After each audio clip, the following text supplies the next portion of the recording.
Mesdames et Messieurs, Monsieur Martin Briens, directeur de cabinet de Madame la ministre des Armées.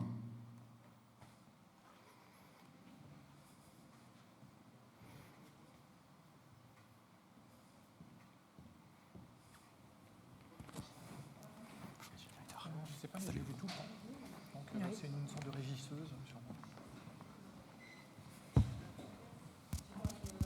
Mesdames et messieurs les élus, mesdames et messieurs les officiers généraux, monsieur le directeur de l'Agence de l'innovation de défense, mesdames et messieurs, inventer et se réinventer, faire bouger les lignes, innover, chercher, constamment se projeter dans l'avenir. La ministre des Armées, Florence Parly, aurait pu démarrer son discours par ces quelques mots en insistant sur l'objectif constant que nous avons au ministère des Armées, soutenir des projets qui feront la différence demain sur le terrain pour assurer la supériorité technologique et opérationnelle de nos armées. À son grand regret, elle n'a pu se rendre disponible aujourd'hui du fait d'un changement de programme. Et d'une certaine façon, c'est assez symbolique que ce changement de programme signifie qu'elle va assister cet après-midi même, à Biscarrosse, à l'essai d'une arme chère à la science-fiction, l'arme laser, en l'occurrence destinée à détruire des drones en vol. C'est donc moi qui ai l'honneur aujourd'hui de m'adresser à vous dans ce lieu chargé d'histoire pour ouvrir la restitution de la saison 1 de la Red Team. Et j'en suis d'autant plus heureux à titre personnel que je suis moi-même fan de science-fiction. Programme inédit lancé par l'AID, la Red Team vise à répondre à des enjeux majeurs au profit du ministère des Armées. Tout d'abord, la Red Team doit amener à se questionner, à se remettre en cause, à sortir des sentiers battus, à s'extraire de nos schémas de pensée habituels en s'inspirant notamment de la science-fiction. Mais évidemment, il n'est pas question d'imaginer ce que seront notre société, le contexte géostratégique ou encore les technologies qui émergeront en 2030-2060 sans une expertise solide. Nous voulons être disruptifs, mais pas complètement hors sol. Et c'est pour cela que nous avons aussi mis en place une Blue Team qui réunit des membres des armées, de la Direction générale de l'armement et la Direction générale des relations et de la stratégie du ministère des Armées pour interagir avec la Red Team. Pluridisciplinaire, la Blue Team porte la responsabilité d'analyser et de réfléchir aux meilleures réponses à apporter aux menaces imaginées par la Red Team.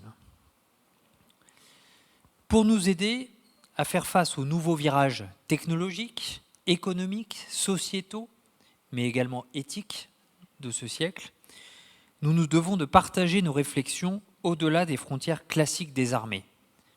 Et c'est là la mission et l'enjeu de la Red Team. J'ai donc grand plaisir à constater l'intérêt, la curiosité et même l'enthousiasme que suscitent les travaux de la Red Team.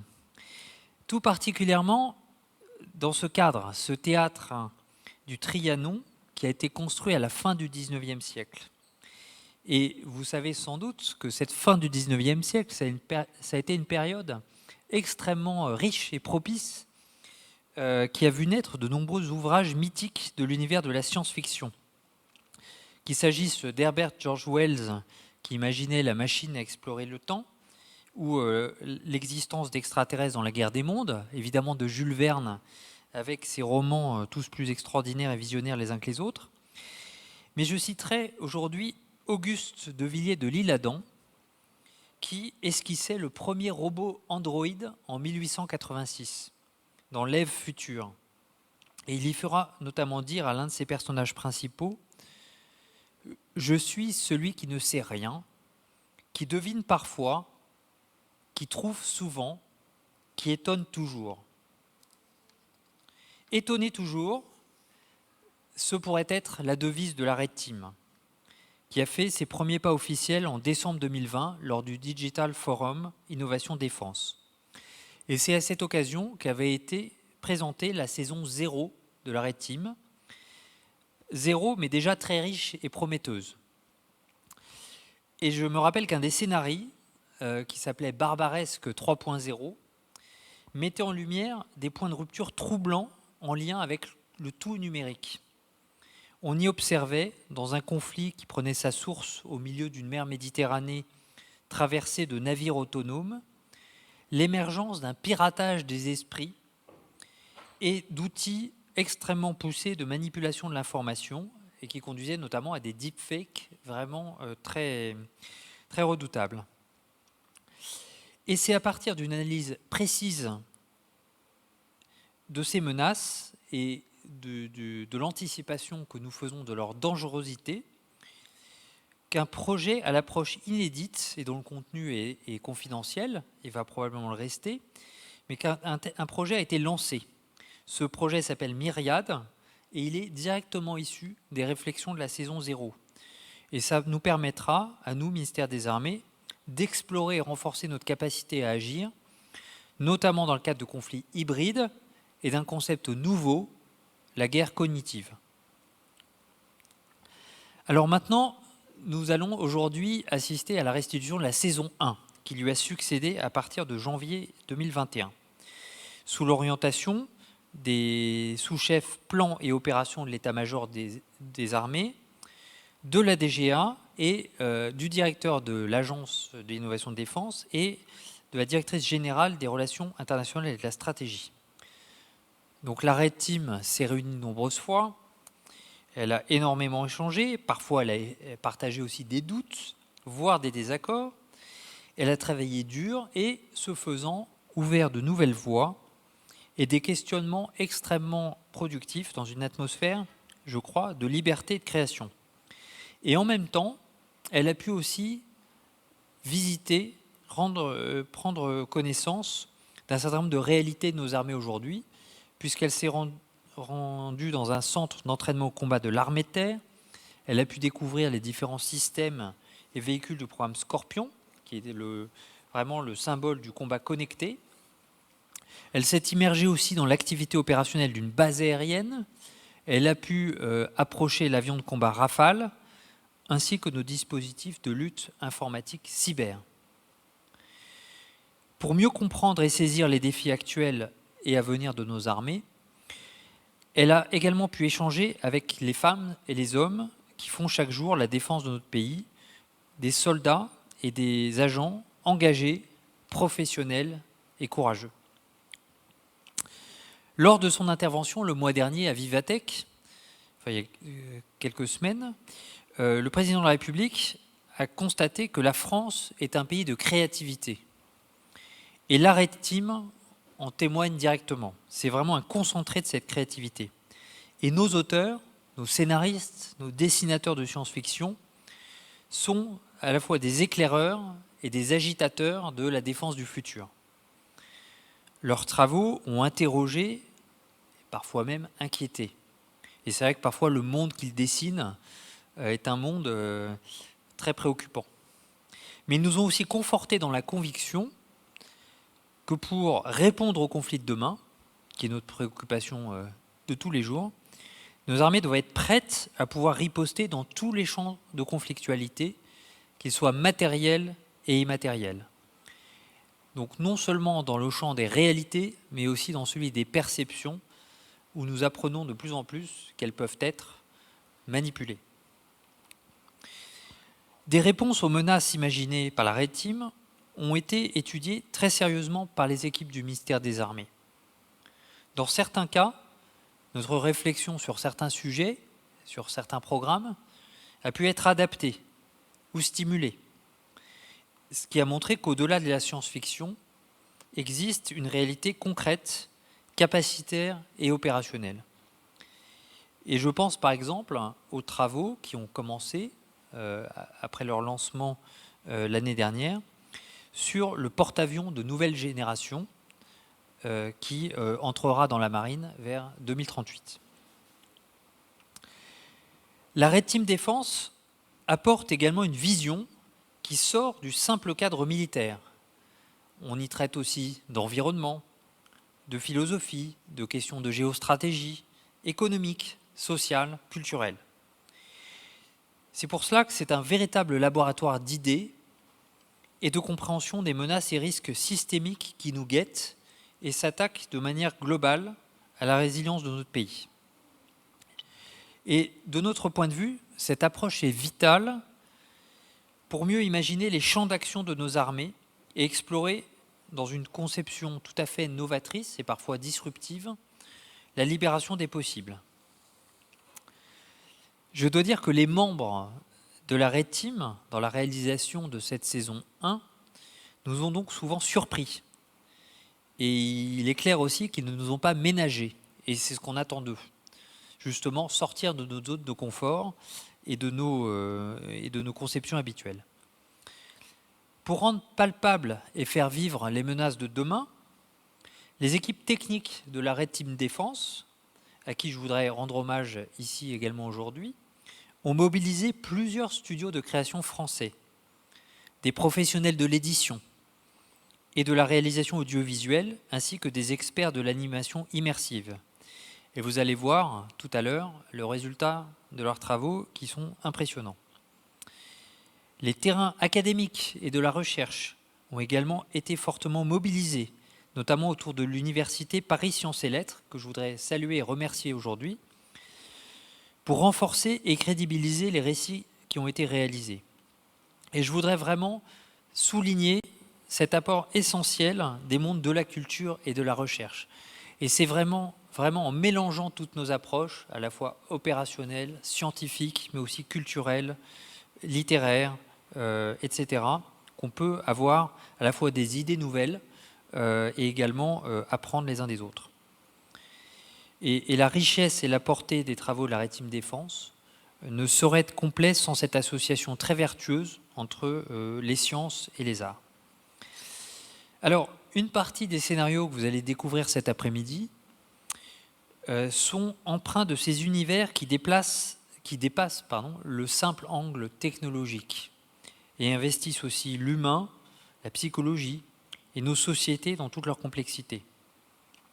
Alors aujourd'hui, on va vous montrer une partie de nos scénarios, pas tout, car vous le comprendrez bien, certains éléments stratégiques, sensibles, doivent rester confidentiels vis-à-vis de nos différents compétiteurs.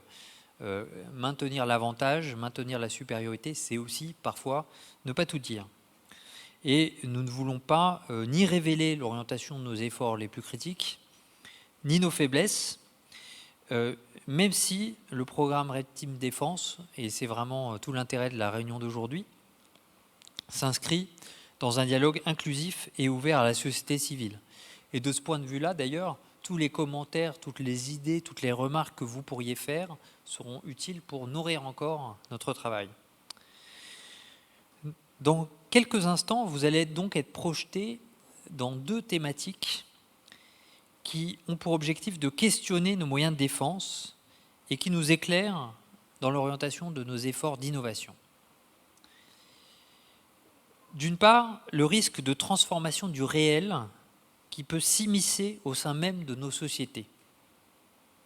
Et d'autre part, le principe d'asymétrie massive dans des combats de haute intensité.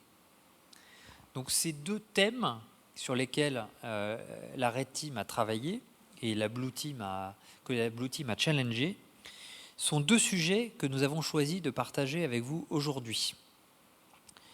Ils révèlent un pan du travail minutieux des membres de la Red Team et vous verrez, ils nous amènent dans une réalité aux limites du pensable, tout en étant néanmoins enracinés dans le réel. C'est vraiment l'équilibre qui est trouvé et vraiment pour lequel je suis très admiratif d'avoir cette tension ou cet équilibre entre l'imagination et en même temps garder un certain lien avec la réalité. Ces travaux que vous allez voir nous apportent incontestablement une véritable source d'inspiration, à nouveau également une remise en cause de nos certitudes. Les certitudes, pour nous, c'est un piège. Et c'est comme ça qu'on perd les guerres. Donc vraiment, je voudrais souligner l'effet extrêmement sain de ce type de réflexion. Et qui nous permettent de préparer plus sereinement notre avenir pour mieux assurer la sécurité des Français. Et est présent aujourd'hui le général qui commande les plans de l'état-major des armées, est présent aujourd'hui le responsable de ces questions à la DGA, la DGRIS, et donc les travaux de la Red Team vont être injectés dans nos réflexions, dans nos programmations, dans nos planifications. Et c'est ça qui est important, c'est que la Red Team, ce n'est pas un objet perdu quelque part, c'est quelque chose qui peut avoir un impact, et c'est pour ça qu'on sera très heureux de vos retours, de vos commentaires, de vos suggestions aussi. En conclusion, je voudrais dire une chose aux membres de la Red Team Défense, en plus de les remercier. Soyez fiers de ce que vous avez déjà fait, fiers pour ce qui est un choix citoyen de venir nous aider à penser l'avenir, et fiers enfin de participer à cet effort qui nous permet de mieux anticiper les risques et les menaces pour notre défense et pour notre pays. Je voudrais enfin saluer et remercier, alors je ne le vois pas très bien parce que j'ai des projecteurs dans les yeux, mais le directeur de l'Agence de l'innovation de défense, Emmanuel Kiva, qui a su faire éclore ce programme, qu'on peut qualifier de révolutionnaire, et parce qu'il est clairement hors de notre cadre habituel. C'est un projet de rupture, et il fait l'objet d'un grand intérêt et un peu d'envie aussi de nos partenaires, de nos grands partenaires étrangers. Et également, il suscite beaucoup l'intérêt d'organisations privées. Et pour cela, je voudrais l'en remercier. Donc merci à tous. Je vous souhaite un très bon après-midi, très stimulant, très intéressant, et une très bonne restitution. Je vous remercie.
merci beaucoup, Monsieur Briens, ainsi qu'au ministère des Armées, pour votre confiance, pour ce projet exceptionnel.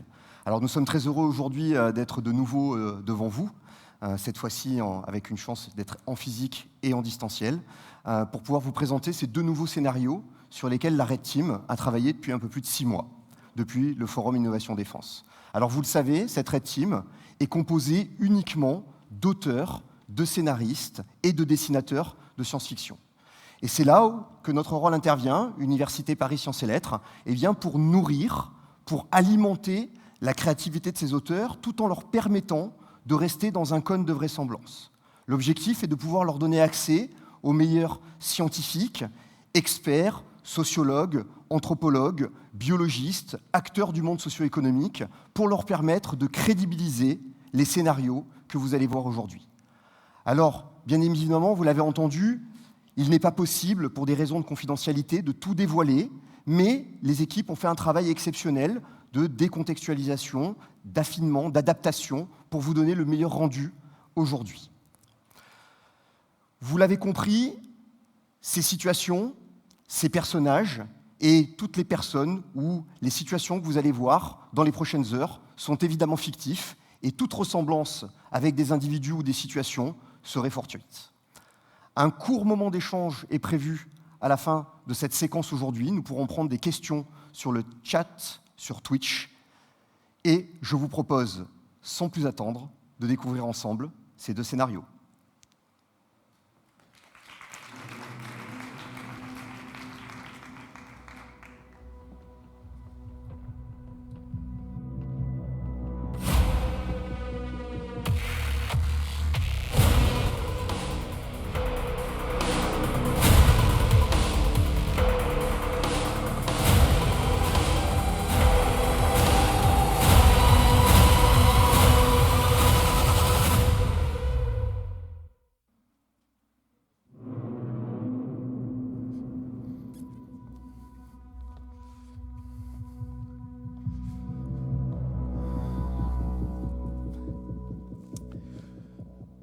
Bien, bonjour à tous, merci infiniment d'être avec nous cet après-midi pour la présentation publique de la saison 1 de la Red Team Défense. Saison 1 parce qu'on a déjà présenté la 0 le 4 décembre dernier au Forum Innovation Défense, qui était une saison particulière. C'était une forme de tour de chauffe qui a duré à peu près 2 mois et demi. Et là, on est maintenant en mode quasiment de croisière. Nous avons commencé début janvier et nous avons proposé quelques thématiques, un certain nombre. Et sur ce certain nombre de thématiques, nous en avons extrait 2 que nous rendons publics aujourd'hui, qui vont porter respectivement sur la notion de ruse et la notion d'asymétrie, asymétrie massive ou asymétrie technologique. Pour ce faire, dans l'heure et demie qui va suivre, je vais appeler les auteurs de la Red Team, certains d'entre eux, 3 sur 10 précisément, à venir sur scène avec moi pour présenter la méthode, l'approche qu'ils ont eue et les scénarios qui ont été développés. Nous présenterons des artefacts qui viennent rendre tangible le monde qui a été créé. Et nous aurons à la fin un échange avec un colonel de la Blue Team. Je préciserai quel est le lien entre la Red Team et la Blue Team à ce moment-là. Évitez d'être trop jargonnant. Donc le colonel Guillaume qui nous rejoindra tout à l'heure pour donner sa perspective sur les travaux que nous avons menés. Je vous propose de commencer tout de suite et je suis très heureux d'inviter Virginie Tournay et Laurent Genefort à me rejoindre pour venir présenter le scénario Ruse.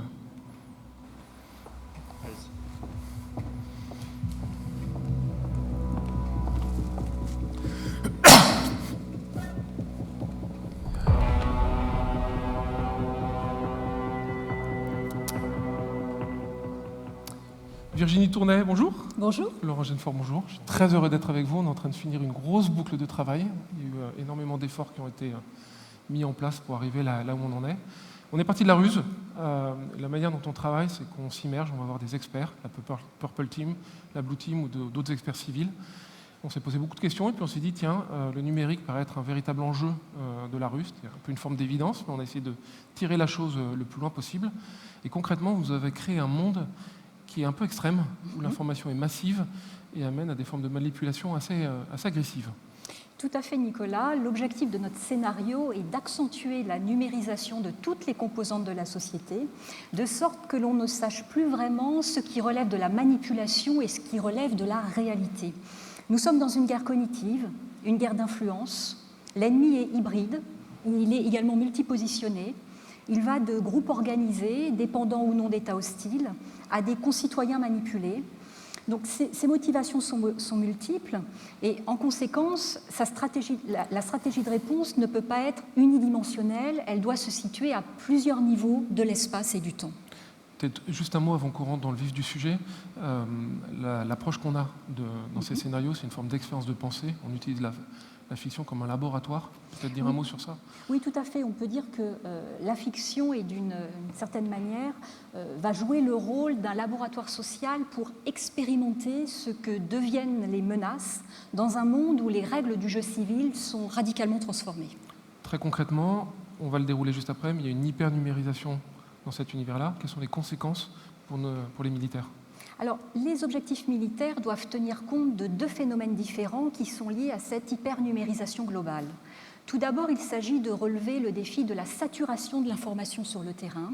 Il n'est plus possible de trier, ni même de certifier rapidement l'authenticité des données, qu'il s'agisse des sources ou même au niveau des contenus. Ensuite, pour comprendre le second effet, il faut imaginer un monde où la perception de la réalité s'adapterait aux souhaits, aux besoins de chaque citoyen. Donc, par exemple, sujet d'actualité, des supporters d'une équipe de foot peuvent faire disparaître de leur perception les banderoles d'autres équipes. Donc, voilà pour vous donner un exemple. Donc, on peut dire que ce monde est un peu à l'image du slogan « La réalité, c'est ce que je veux, quand je veux, où je veux ». Alors, comme chacun peut définir son réel à la carte, cela complexifie évidemment la façon dont les opérations militaires sont perçues, et cela tant par les civils que par les soldats eux-mêmes. Il y a un point d'attention, c'est qu'on peut avoir le sentiment que c'est assez linéaire, donc on se pose la question du déroulé du conflit, mais dans ce cas précis, on se pose la question du sens qu'on va donner collectivement au dit conflit. Oui, alors l'hypothèse forte du scénario, c'est d'interroger les situations de conflit dans un monde où la perception collective du réel est viciée dans ses fondations.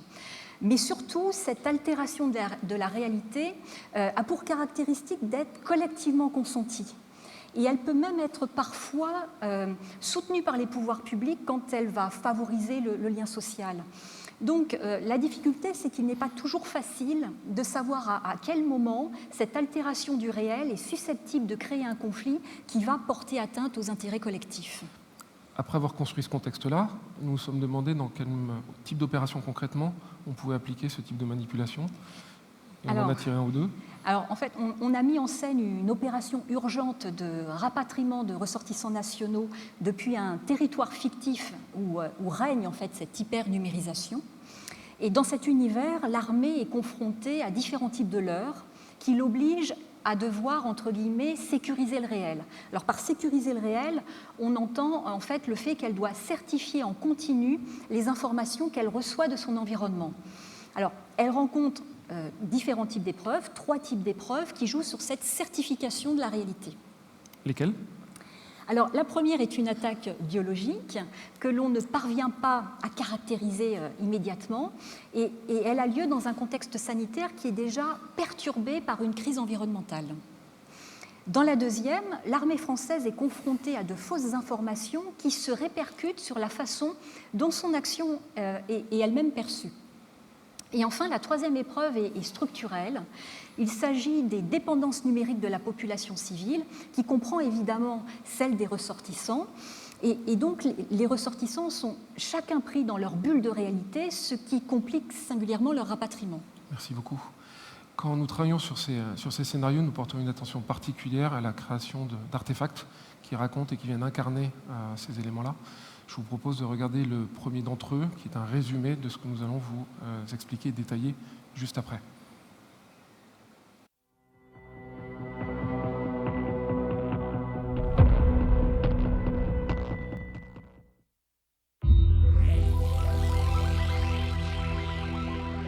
Les années 2020 voient le déploiement d'une nouvelle génération de réseaux de services, véritables bulles numériques communautaires, les safe sphères. Elles adaptent la perception du monde extérieur à la réalité que chacun veut lui donner. En 2040, 90% des Européens y sont connectés, si bien qu'il n'y a plus de réel commun partagé. Le 12 octobre 2045, un attentat biologique est commis au cœur de Grand City, déjà ravagé par une crue centennale. Quelques heures après, la France lance l'opération Omanide pour rapatrier les ressortissants de l'UE. L'armée française arrive dans un contexte de chaos climatique et d'alerte sanitaire au sein d'une population soumise à des réalités alternatives et qui se révèle incapable d'entendre les propos officiels. Entre le 14 et le 20 octobre 2045, l'armée française établit 6 points d'évacuation, hors de Grand City. Mais de nombreux ressortissants s'opposent aux conditions de leur évacuation, voire se méfient des militaires. La critique médiatique est virulente, les fake news omniprésentes. Le 20 octobre 2045, les ressortissants sont rapatriés jusqu'à Wood. Une flottille de ferries est prête à les rapatrier vers la France, mais se heurte à des bateaux venus du continent qui s'opposent au rapatriement par crainte de la contagion. Durant le mois de novembre 2045, l'arrivée en France des ressortissants obéit à un protocole strict. En 2047, l'opération Sécuriser le réel, sous mandat de l'UE, est lancée pour contrôler les zones de réalité alternative. En 2050, on estime qu'il faudra encore plusieurs années d'efforts pour désactiver les safe sphères les plus virulentes. Face à une balkanisation progressive du réel, comment retrouver le sens de l'intérêt général et d'un destin collectif ?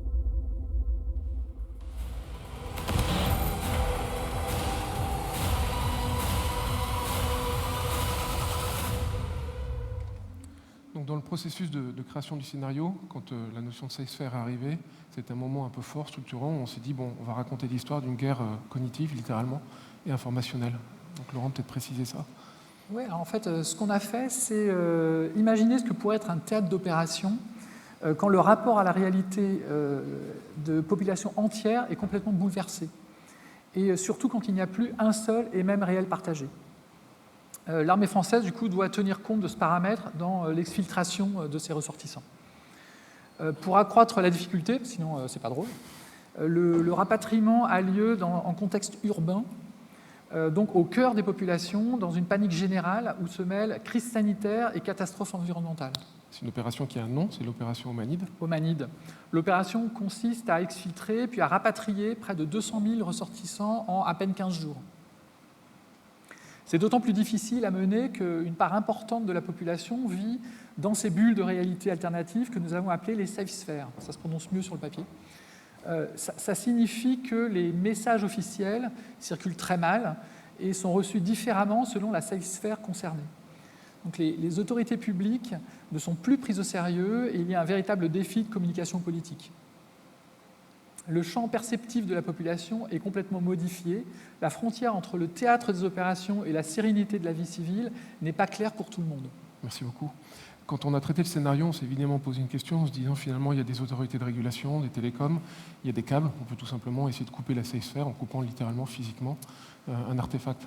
Non, parce que les safe sphères ne sont pas seulement des moyens de modifier la façon dont on perçoit le monde extérieur. La balkanisation du réel n'est pas qu'idéologique. Elle est aussi consumériste. Ces safe sphères, elles offrent des services à ceux qui les utilisent. Des réductions, des bons d'achat, une surveillance médicale, des crédits, etc. Donc ce sont des éléments essentiels de transactions sociales. Donc impossible de les désactiver sans créer un vrai chaos social. En fait. Donc c'est un objet extrêmement prégnant, on va le voir tout à l'heure dans une publicité d'une fausse safe sphère. Comment à partir de là on expérimente le chaos que ça induit ? Ce n'est pas tant la nature des belligérants qui a concentré notre attention que les moyens d'amplifier la déformation d'informations où sont plongées les troupes militaires et les populations de Grand Island. On parle de fog of war par analogie avec le fog of war, c'est-à-dire le brouillard de guerre.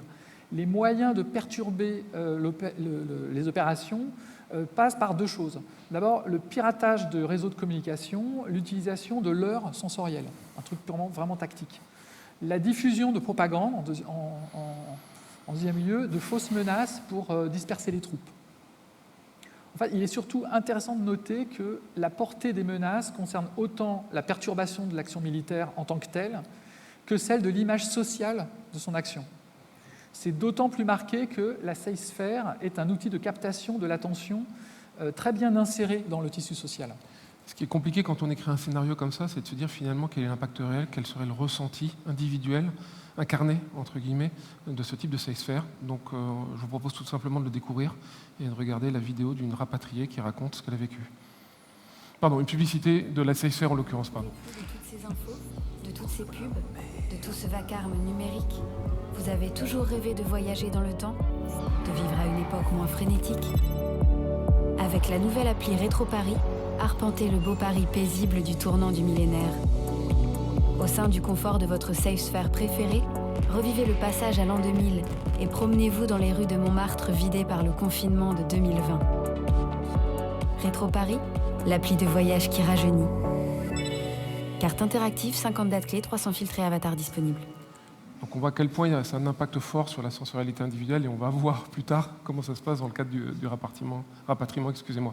Donc l'opération Manide est marquée par un contexte sanitaire qui est incertain, qui vient rajouter une immense complexité à l'opération. Oui, tout à fait. Alors, les SafeSphere vont accentuer cette crise par un double mécanisme. Tout d'abord, l'armée est confrontée aux retombées putatives de l'attaque biologique, mais elle n'a pas encore à disposition des informations précises sur l'agent infectieux. Donc, l'interprétation pose de sérieuses difficultés et évidemment, chaque SafeSphere a son avis sur la question. Certaines considèrent qu'il n'y a pas eu d'attaque biologique, d'autres que la non-détection de contaminants est un mensonge destiné à cacher les dégâts biologiques. Donc on voit bien que l'opération de sécurisation du territoire est entravée par l'interprétation de la menace et par la gestion des opinions publiques. Ça, c'est le premier phénomène. Le deuxième phénomène ? Tout à fait. Alors, il renvoie à l'enjeu de notre souveraineté numérique et aux problèmes posés par la dépendance étrangère de nos équipements. En effet, la mesure de la contamination s'appuie sur un traitement algorithmique issu des géants du numérique. Et là encore, la fiabilité de ces indicateurs est publiquement remise en cause. Certaines SafeSphere vont amplifier les rumeurs sur le piratage des algorithmes par des puissances étrangères. Donc évidemment, les ressortissants sont traversés par ces lignes de fracture et ils sont également partagés sur la sécurité sanitaire de l'opération Manide. Ce qui la complique, évidemment. Ce qui la complique effectivement, et du coup, la logistique de ce rapatriement massif est également particulièrement lourde, mais c'est aussi son succès politique qui est en jeu. Comment cette opération doit-elle être organisée pour être une réussite politique ? Tous les ressortissants doivent-ils être rapatriés ? Donc la question se pose parce qu'il y a différentes attaques cyber qui communiquent de faux points de rencontre et à l'un de ces points, des ressortissants sont filmés et tués en direct. Donc évidemment, ça va accentuer le mouvement de panique générale et ça finit d'épuiser les forces armées qui sont prises dans une guerre d'usure. C'est un vrai sujet ça, parce que pendant les ateliers de création, on a eu un gros débat éthique sur la manière dont on pouvait entre guillemets ennuyer les forces armées, en disant concrètement, est-ce qu'on est amené à avoir une identification contrôlée, individuelle, pour certifier la chose. Oui, alors d'autant plus que certains Français craignent une infiltration terroriste parmi leurs ressortissants ou encore que l'agent pathogène soit ramené en France. Et là encore, les médias vont suivre attentivement le déroulé de l'opération militaire qui est évidemment fortement soumise à la critique. D'où l'intérêt assumé à un moment donné de faire une forme de sevrage numérique pour toutes les personnes qui vont être ramenées et tous les ressortissants français. Oui, alors sa gestion est également complexe parce que ce sevrage est couplé à un protocole sanitaire extrêmement strict. Sur un plan médiatique, nos armées sont prises dans un paradoxe. Elles doivent communiquer sur la situation pour laisser le moins de prise possible aux fake news, mais elles doivent aussi éviter de montrer le stress des groupes de ressortissants qui sont coupés de toute connectivité numérique, parce que cette vision fait écho à une image, à un imaginaire concentrationnaire. Concrètement, on a imaginé un enfer un peu communicationnel. C'est absolument très complexe à gérer. Je vous propose là, du coup réellement de regarder ce que va vivre une rapatriée, la manière dont elle raconte ce qu'elle a vécu.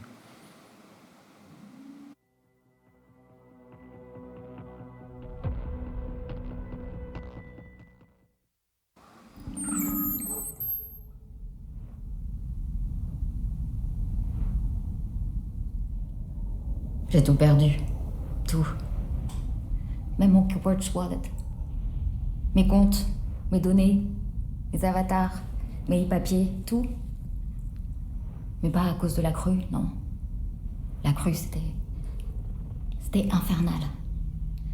Et cette eau qui montait, il a tellement plu. Tellement plu. On paye des impôts, non? Puis après, ont commencé les alertes. Un attentat. 12 attentats. Et puis, on a parlé d'une explosion nucléaire. Je l'ai vu, de mes yeux. Mais comme je suis pas morte, vaporisée, je suppose que c'était un fake. Mon anti-faker était débordé. Pourtant, c'est un Premium Diamond. On paye des primes quand même, non? Puis, J'étais dans 2-3 sphères différentes. Le travail, la famille. La vie perso, on peut pas toujours être transparent tout le temps. Non. Si j'ai tout perdu, c'est à cause d'eux. Les soldats. Ils ont tout déconnecté. D'un coup. Quand je les ai vus débarquer chez moi, ces soldats, l'armée, soi-disant pour me sauver, j'ai cru que j'allais les tuer.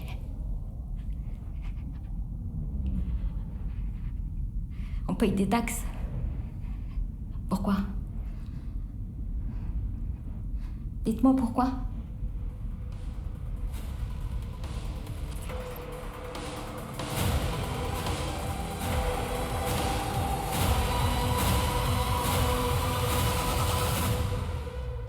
Donc là, c'est une représentation volontairement extrême qui va nous immerger dans ce que c'est concrètement de vivre dans un monde dont la réalité est multiple et peut être manipulée. Laurent, c'est quelque chose qui se rajoute pour le fantassin à sa gestion de ce qu'on appelle le fog of war de manière usuelle. Mais là, c'est un vrai déluge informationnel à gérer en sus de ce qu'il doit faire en temps normal. Oui, et ce trop-plein est lié à ce que les différentes safe sphères sont intriquées. Du coup, ça suppose de pouvoir séparer les informations d'intérêt et les fausses alertes. Tout l'enjeu consiste à parvenir à traduire sur le terrain la connaissance tactique de la complexité. Ça, c'est le moment où on s'est demandé, mais concrètement, comment des forces françaises pourraient opérer dans ce cadre-là. Et on s'est posé la question d'une carte, tout simplement, en disant concrètement comment je représente une safe sphère, des bulles d'information qui vont se diluer et se multiplier. Alors, ce qu'on a conçu, c'est une carte dynamique qui croise, on la voit là, qui croise les informations territoriales et celles du cyberespace. Donc, il s'agit d'un assemblage numérique qui empile 3 couches d'informations en temps réel. D'abord, un calque tactique, une interface genre Street View, en réalité augmentée, pour le fantassin qui traverse les zones. Donc, ce calque-là fournit une probabilité de présence des forces ennemies. La localisation des data centers connus figure aussi sur ce calque. Les 2 autres calques sont de type informationnel. Donc, le premier renseigne sur la présence des safe sphères et leur périmètre à partir des connexions en temps réel qui sont captées pour suivre l'évolution de ces communautés dans l'espace. Donc ça va les territorialiser. Le deuxième précise les zones territoriales qui encouragent les déformations perceptives ou qui bloquent certaines safe sphères. Là, comme ça, c'est représenté de manière très graphique. Concrètement, sur le terrain, c'est loin d'être aussi aisé à appréhender. Concrètement, la carte est saturée de menaces potentielles. Au moment de l'exfiltration, c'est frappant. Des faux profils qui alimentent les safe sphères qui sont reconnus comme problématiques. Ce qui a pour effet de les étaler sur le territoire, par exemple. Donc il est très difficile d'identifier les comportements suspects. En plus, la crise environnementale perturbe les connexions.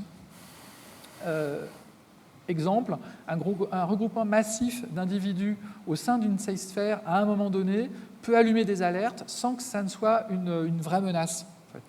Le gros sujet qu'il y a derrière, c'est l'identification de l'ennemi. Est-ce que c'est vraiment un ennemi ou pas, et comment est-ce que je vais traiter cette situation ?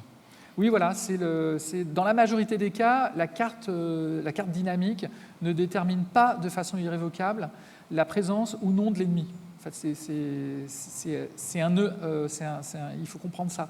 Elle fournit plutôt des probabilités de confiance à accorder au groupe présent sur le théâtre des opérations. C'est vraiment statistique. Il faut aussi avoir conscience que les actes terroristes, par exemple, sont coordonnés de façon réticulaire. Il n'y a pas de regroupement des individus qui les pilotent. Sur ce point, la carte dynamique de notre scénario ne se situe pas au service de renseignement.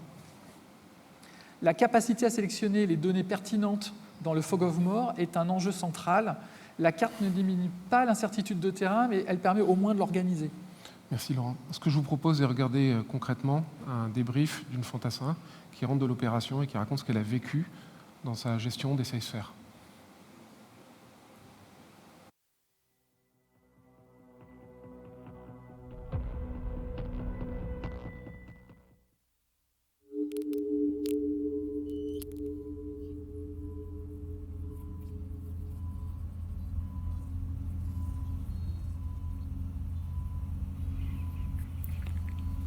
Je suis Neddy Sonor,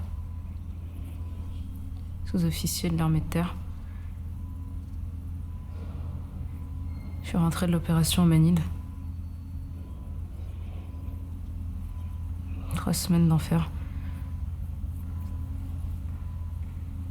J'avais jamais vu ça. Jamais.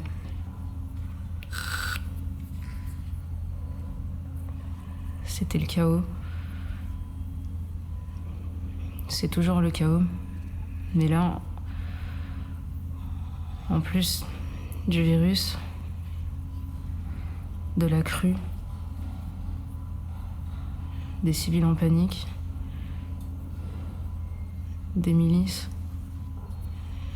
et des pillards.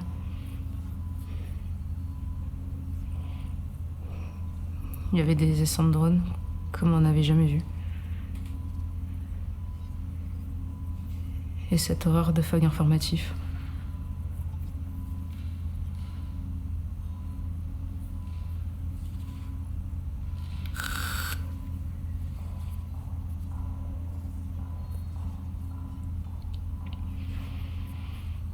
On pataugeait dans les sacs de sable, la boue, les safe-sphères.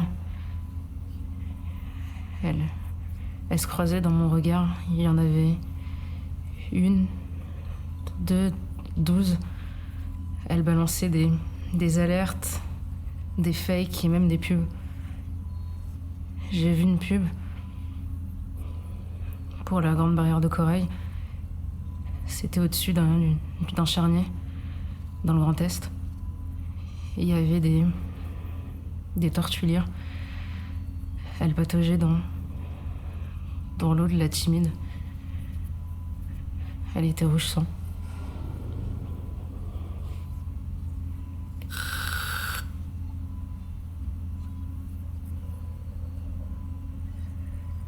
Fog of War. Fog of Moor. Et oui, j'ai un bon psy. On a toujours des bons psys.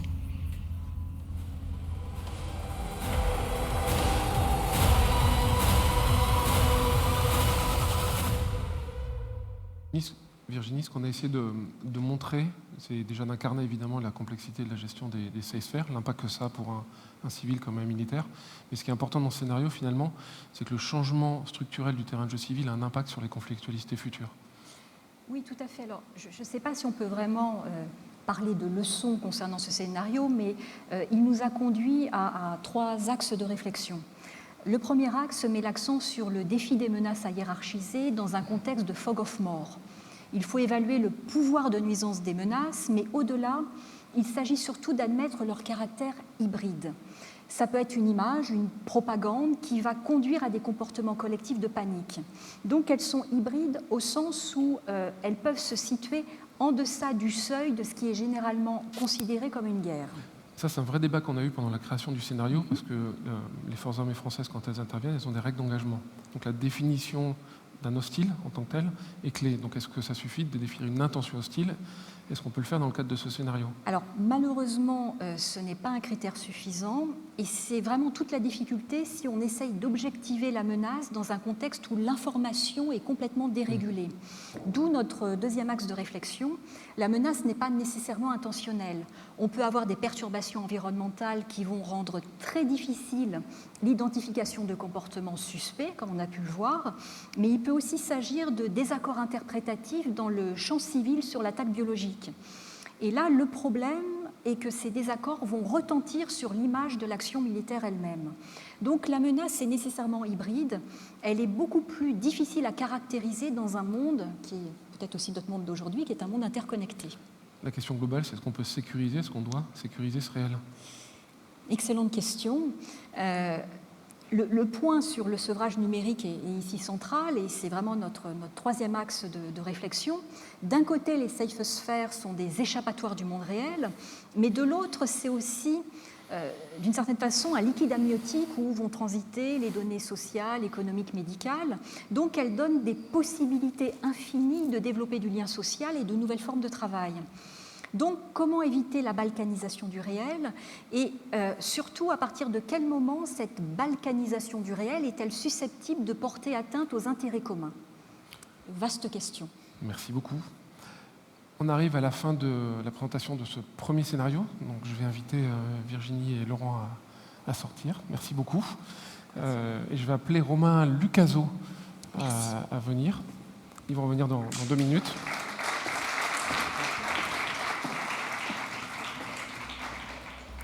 Donc ça, c'était le premier scénario. On est parti, on a poussé les fils du numérique à l'extrême et on a tenté d'en tirer les fils militaires et les conclusions militaires. Bonjour Romain. Bonjour. Et le deuxième scénario, maintenant, pose la question de l'asymétrie.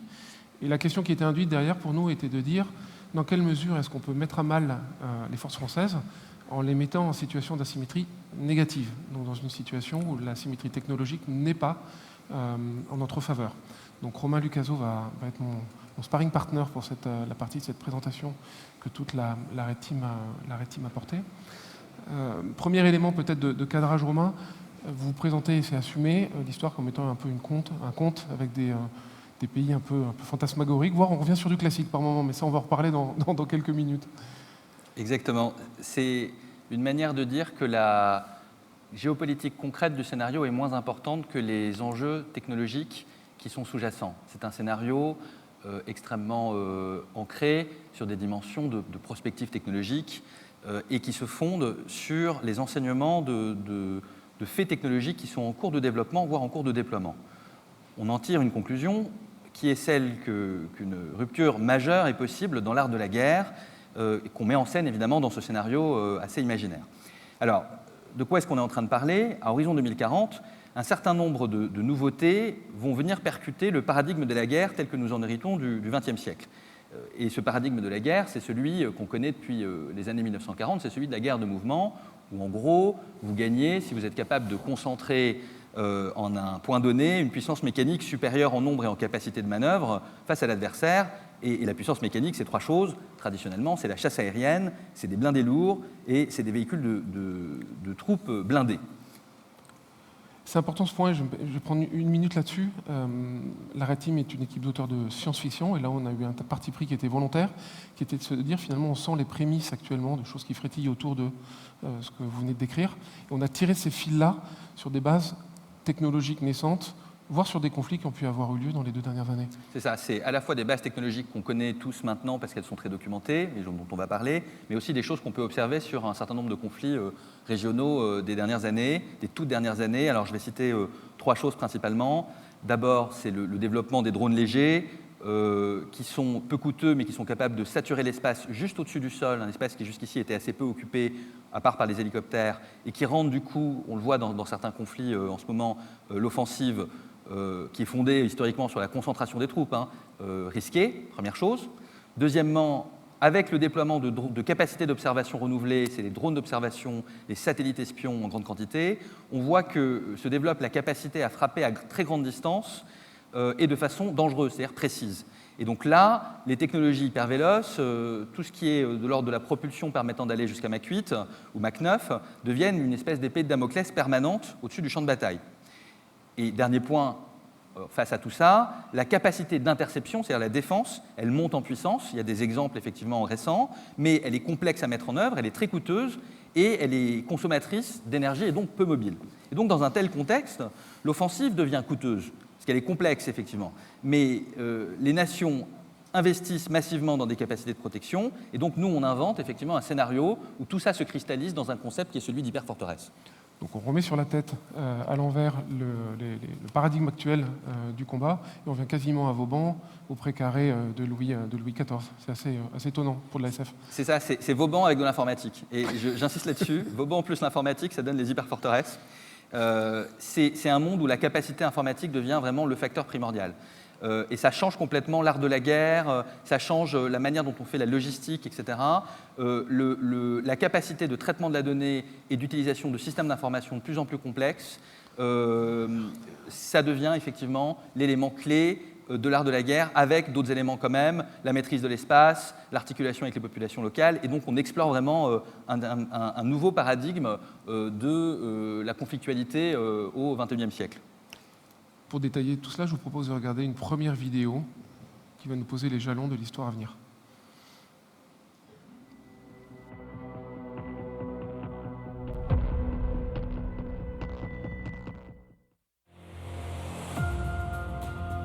Les mutations de la guerre dans les années 2030-2040 amènent à maturité des évolutions tactiques et technologiques majeures. La saturation des champs de bataille par des drones s'accompagne de l'utilisation plus meurtrière encore de projectiles hyper véloces. Ces engins, capables d'atteindre des vitesses vertigineuses, redéfinissent les règles du combat. Ils constituent une épée de Damoclès permanente.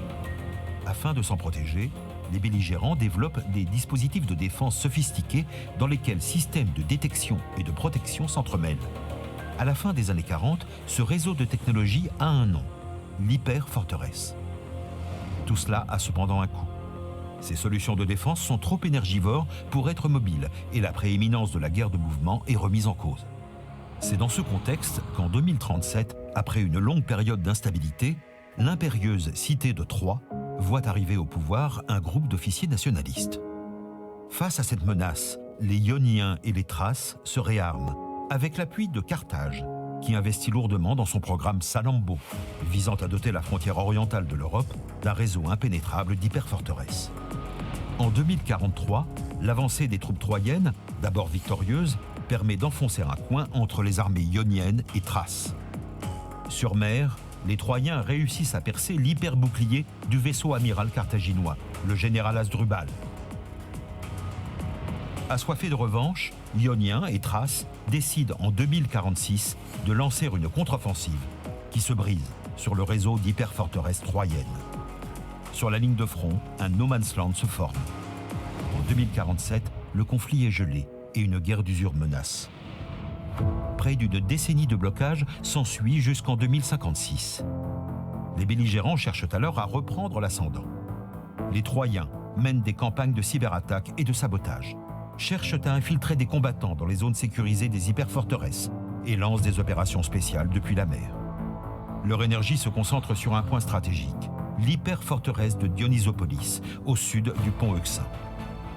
Décidant de jouer leur va-tout, les Troyens font exploser dans la haute atmosphère une arme nucléaire rustique. L'effet désiré est une impulsion électromagnétique qui ébranle le dispositif de défense thrace. Face au risque de désintégration du front, Carthage, forte de sa supériorité aérienne, navale et spatiale, vole au secours de ses alliés.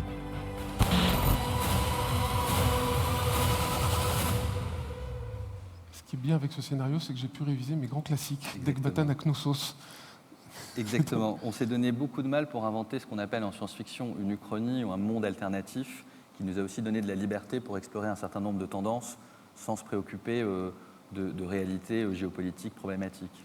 Et c'est un monde particulier puisque finalement le multilatéralisme est complètement mis à bas, si j'ose dire, et l'égoïsme des puissances régionales est poussé à l'extrême un peu. C'est ça. Le choix, en fait, de faire référence à l'Antiquité classique n'est pas un choix complètement anodin. La référence à la géopolitique de la Méditerranée antique, à la guerre de Troie, c'est une référence à un univers de conflits de puissance traditionnels, fondés sur des raisonnements extrêmement classiques, où on voit des chocs entre des acteurs effectivement vraiment fondés à en découdre. Alors, je vais rentrer un peu dans essayer de suivre. C'est pas simple parce que c'est des pays d'une certaine manière imaginaires aujourd'hui, mais voilà, les Ioniens sont alliés avec les Thraces, ils sont en conflit avec les Troyens.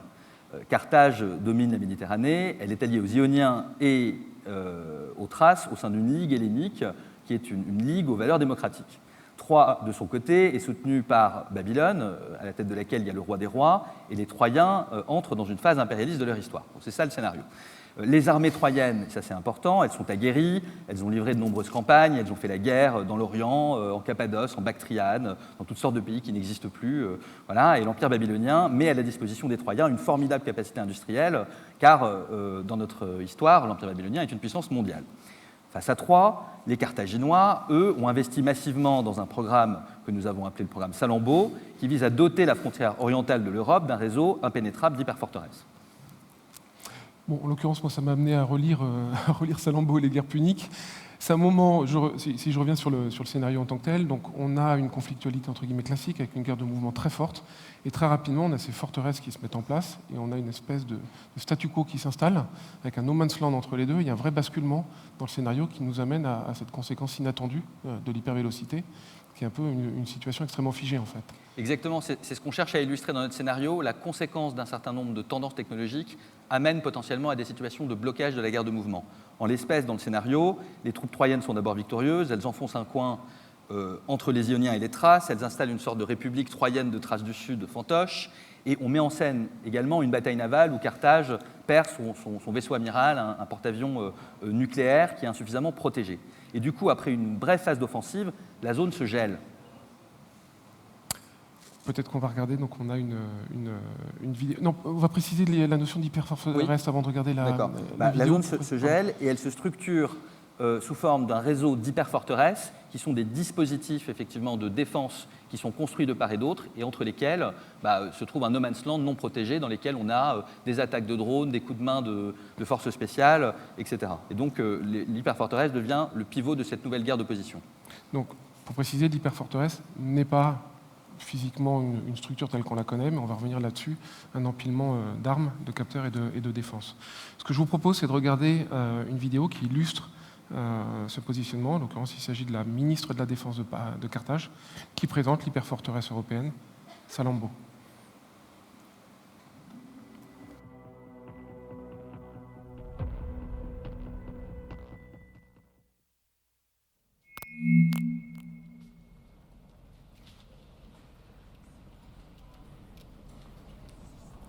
Avec nos alliés, nous entrons dans la phase opérationnelle du programme Salammbô. C'est une grande réussite que je partage avec vous aujourd'hui. Nous récoltons le fruit de 10 ans d'investissement dans un éventail inouï de compétences technologiques allant du cloud de combat au système d'interception. Avec Salammbô, nous tirons également tous les enseignements de l'évolution du contexte international. Notre monde est marqué par d'incessantes menaces balistiques et le champ de bataille a drastiquement changé. L'utilisation massive de drones, couplée à la prolifération de l'armement hypervéloce, ont déjà changé les règles du jeu. Mais notre objectif reste le même, la sécurité pour Carthage et pour nos alliés, Thraces et Ioniens.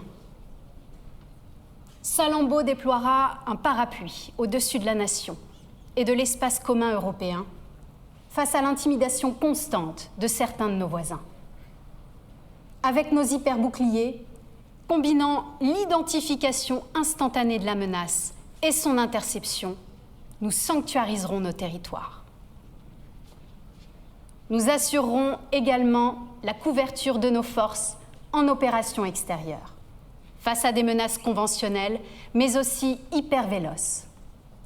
Car l'accessibilité croissante de la missilerie et des drones hypersoniques chez nos adversaires stratégiques nous a conduit à rehausser nos moyens pour protéger nos forces sur le théâtre des opérations et assurer leur victoire.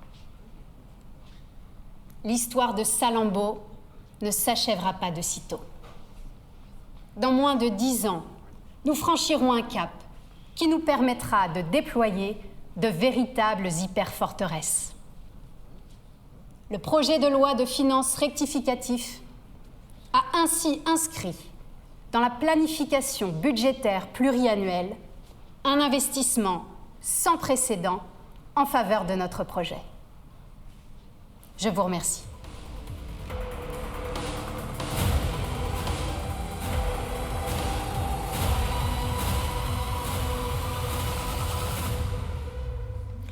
Romain, c'est un scénario que je trouve assez troublant et convaincant en même temps parce qu'on repart de choses émergentes, de technologies émergentes, on les pousse dans quelques années et on en regarde les conséquences très concrètes.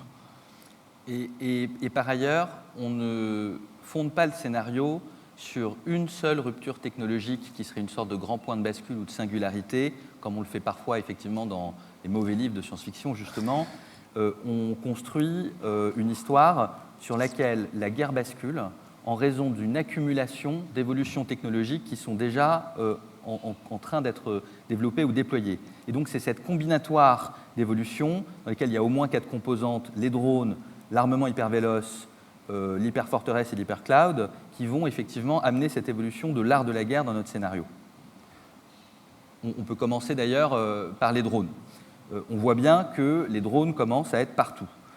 Et on développe dans le scénario la conviction que voilà, cet outil, les drones, sont en train de devenir un élément essentiel des tactiques futures. Dans notre scénario, il y en a partout, et il y en a de plusieurs types. Il y a des drones d'attaque qui fonctionnent en essaim, qui sont capables de saturer l'espace, jusqu'ici peu utilisés juste au-dessus de la tête, à quelques mètres de nos têtes, et leur concentration permet, avec des coûts faibles, de rendre très difficile l'avancée des fantassins, voire de rendre très difficile l'avancée des blindés. Ensuite, il y a une autre composante, c'est les drones d'observation. Ils sont peu coûteux, et ils créent pour les belligérants une véritable capacité d'observation du champ de bataille sous toutes les coutures, un déluge d'informations. Et cela a une implication. Des armes qui jusqu'ici étaient peu précises, comme l'artillerie ou les mortiers, deviennent progressivement des armes mortelles. Alors si en plus on ajoute à ça effectivement des missiles de croisière qu'on peut, avec des drones guidés en visuel, on a finalement une capacité de frappe acérée sur l'ensemble d'un champ de bataille, et ça change l'art de la guerre. Quand on a construit le scénario, on avait à cœur avec l'équipe de faire en sorte de ne pas suivre une tendance ou un effet de mode, parce que l'hypervélocité, c'est un vrai débat du moment. Et dans la mesure où notre rôle est de penser de manière un peu orthogonale, on a beaucoup débattu du côté effet de manche ou réalité des enjeux de l'hypervélocité. Peut-être un mot là-dessus? Alors l'hypervélocité, donc on l'intègre au scénario. En prospective technologique, c'est un enjeu réel, mais on a travaillé à lui donner sa juste place. Après tout, une balle de fusil, techniquement, c'est une arme hypervéloce. Le sujet, c'est de coupler le développement des missiles hypervéloces avec des capacités d'observation spatiale et par drone, j'en ai parlé. Et là, on a un outil redoutable pour menacer n'importe quel point du champ de bataille. Et du coup, sur la base de ces éléments-là, qui sont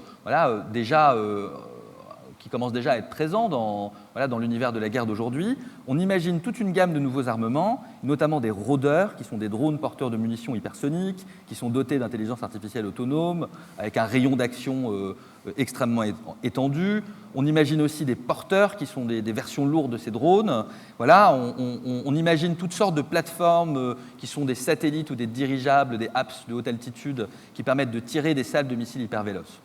Donc c'est plutôt la convergence de deux éléments que sont les drones et l'hypervélocité qui font la richesse du scénario, juste pour être précis. Exactement, c'est cette convergence qui fait la bascule, et cette convergence, elle n'est rendue possible que par la formidable croissance des systèmes d'information, qui devient effectivement centrale. C'est-à-dire la capacité à collecter des données multiples qui éclairent le champ de bataille et à fusionner ces données, ça devient vraiment l'enjeu clé pour tous les états-majors, encore plus qu'aujourd'hui, parce qu'aujourd'hui, les processus de synthèse de l'information demeurent au final relativement artisanaux et sont basés sur le travail humain.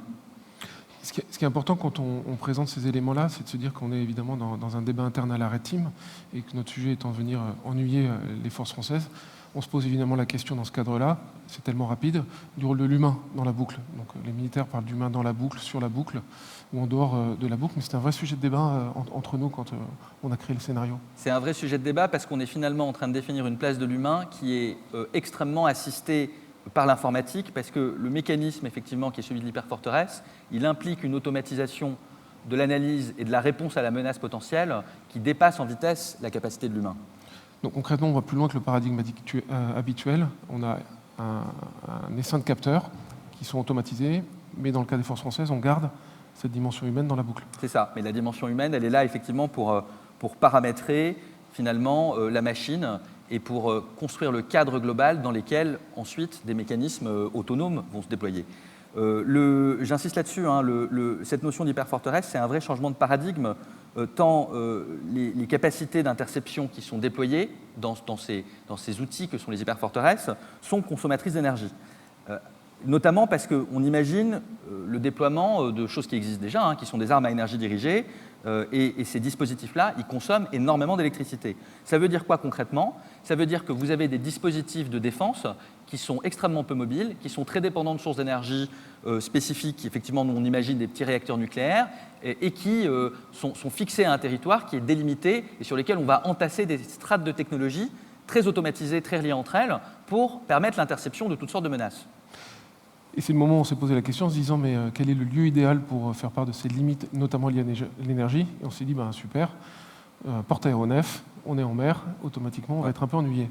Voilà, et ben, le paradoxe pour le porte-avions, c'est que comme ça consomme énormément d'énergie, soit vous vous protégez, soit vous avancez, vous ne pouvez pas faire les deux. C'est une espèce de, voilà, c'est une espèce de dilemme à la Pyrrhus, si vous me permettez de filer un peu la métaphore antique.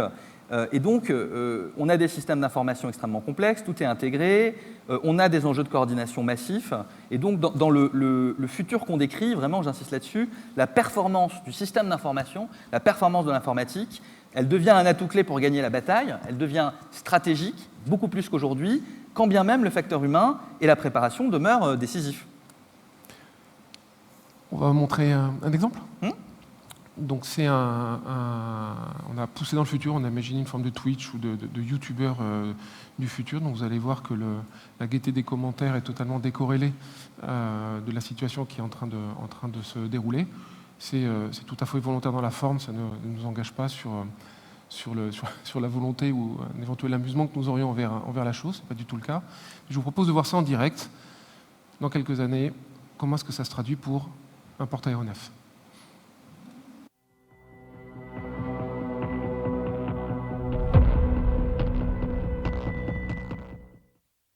Je vois qu'il y a de plus en plus de connectés. Pour remettre dans le contexte, on est à moins d'1 kilomètre actuellement du général Hasdrubal, le centre névralgique de l'hyper-forteresse. Je vais essayer de me rapprocher pour avoir des images un petit peu plus sympas. Et le bâtiment, on le voit, le bâtiment il a déjà été touché au niveau de l'îlot. Et ce que vous voyez là au fond, c'est les attaques qui s'intensifient. Et il y a un deuxième impact sur le général. Je vais essayer de prendre de la hauteur pour mieux voir ce qui se passe. Mais c'est fou. Et c'est confirmé. Il y a effectivement un deuxième impact sur le général et j'ai perdu le drone. Ouais, j'ai perdu le drone. Je sais pas qui l'a battu, mais bon, en tout cas, je vais en profiter pour refaire un point quand même sur ce qui s'est passé, sur toute cette situation qui vient d'arriver pour ceux qui nous rejoindraient. À 7h GMT, il y a eu des tirs qui ont commencé sur le général Hasdrubal. Un rôdeur hyper véloce a enfoncé le bouclier rapproché, il a traversé ensuite le barrage de saturation. Il y avait le premier impact sur l'îlot et le second beaucoup plus violent, celui-ci au niveau du milieu du navire. Et ensuite j'ai perdu la connexion quoi. Donc je vais essayer de me connecter à un autre drone pour voir si je peux pas avoir d'autres images et on se retrouve tout de suite après.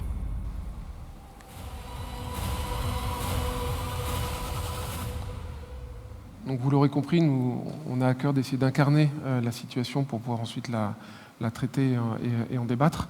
En l'occurrence, ce qui se passe là, et on arrive à un moment où concrètement on a 2 hyperforteresses, on a une situation qui est bloquée, notamment à cause d'enjeux technologiques. Qu'est-ce que ça mène de nouveau dans la manière de débloquer cette situation un peu extrême ? Et donc, si on résume la situation, en effet, on a bien 2 camps qui sont dans une situation de blocage. On a 2 réseaux d'hyperforteresses en face à face qui sont très coûteuses à prendre, sur lesquelles on ne peut pas faire de la guerre d'attrition parce que ça coûte une fortune. Comment est-ce qu'on procède ? On essaye le contournement, on essaye la ruse. Et donc, paradoxalement, c'est un scénario qui ouvre le champ à une forme de créativité et de réinvention dans l'art de la guerre. C'est un point qui est important parce que justement, cette dimension technologique aboutit à quelque chose qui était un peu inattendu dans le processus créatif. Peut-être donner quelques exemples ? Voilà, on imagine plusieurs types d'offensives. On les propose en menu, effectivement, à nos interlocuteurs du ministère des Armées pour qu'ils se régalent. Tout exploite finalement les vulnérabilités inhérentes à des systèmes hyper complexes tels que les hyperforteresses qu'on imagine. Leur porosité, leur complexité, c'est beaucoup plus des passoires que des bulles. Leur lourde dépendance à l'espace également, leur lourde dépendance à l'énergie, au système d'information. Et donc sur un des fronts, par exemple, on imagine une combinaison entre un assaut mené par des forces spéciales très mobiles et discrètes et l'explosion d'une arme nucléaire dans la haute atmosphère. Peut-être un point sur ça, parce que une explosion nucléaire, c'est loin. On est un red team, on n'a peur de rien, donc on fait l'explosion nucléaire. Alors, je vous rassure, c'est une arme nucléaire utilisée pour créer une impulsion électromagnétique qui va neutraliser les défenses de l'hyperforteresse attaquée et qui va permettre effectivement de lancer l'assaut. Voilà. Donc c'est un scénario technologique qui va quand même un peu plus loin et on va s'approcher doucement de la conclusion à ce moment-là, qui est de dire, mais finalement, il y a aussi des conséquences qui vont être sociales, qui vont être géopolitiques avec le développement de ces hyperforteresses. Alors, j'aimerais bien mettre en lumière, Nicolas, 2 conséquences. La première, c'est à quel point ce scénario, quand bien même il est imaginaire et il se passe dans le monde de la Méditerranée antique, il illustre des enjeux de souveraineté qui sont des enjeux du monde d'aujourd'hui. À partir du moment où on est dans des formes de guerre hyper technologiques, la question de l'extrême dépendance des acteurs les uns à l'égard des autres en termes de technologie devient crucial. Et là, l'enjeu autour des actions égoïstes des puissances mondiales ou régionales devient une problématique clé. Donc ça, c'est un premier élément. La deuxième conséquence que j'aimerais illustrer, elle est peut-être un petit peu plus science-fiction. Il y a des hyperforteresses qui protègent des populations, elles définissent des zones protégées et des zones vulnérables. Et donc on imagine d'une certaine manière que dans la ligne de fuite de notre scénario, on réinvente effectivement, un peu comme les châteaux forts au Moyen-Âge, des nouveaux centres de pouvoir ou des nouveaux centres de créativité effectivement, qui peuvent être l'opportunité d'une nouvelle renaissance. Merci beaucoup Romain. Avec ces mots se termine la présentation du deuxième scénario. Je vais remercier Romain pour sa présence. Sa présentation. Peut-être pour mettre en quelques secondes ça en perspective, deux approches différentes d'un point de vue scénaristique. Donc on prend une technologie qui va avoir un impact social et on va mettre l'armée française face à une difficulté de gestion dans sa relation à une population civile notamment. Et un deuxième sur lequel on a un parti pris qui est volontairement très technologique, qui est très ancré dans des enjeux dont on ressent qui sont d'actualité, mais qui va arriver à une conséquence inattendue qui va être la fin de la guerre de l'affaire de mouvement. On va passer à une deuxième partie où on va échanger avec un représentant de la Blue Team et je vais appeler dans un instant Virginie Tournay et Laurent Genefort à me rejoindre. Peut-être juste préciser le rôle de la Blue Team et de la Red Team et comment est-ce qu'on interagit. Donc les auteurs, on a 10 auteurs de la Red Team, dont les 3 que vous venez de voir. Et face à nous, nous avons des représentants du ministère des Armées qui sont la Blue Team et qui sont entre guillemets nos ennemis, si nous filons la métaphore, et à qui nous présentons nos travaux. Et plus nous les mettons en difficulté, mieux nous portons, plus nous creusons la thématique. Notre sujet est vraiment de jouer le rôle, quasiment d'empathie, avec un ennemi potentiel des forces armées françaises. Donc pour présenter ce processus et pour avoir un retour très franc et très clair de la part d'un membre de la Blue Team, je vais appeler Virginie Tournay et Laurent Genefort à me rejoindre sur scène.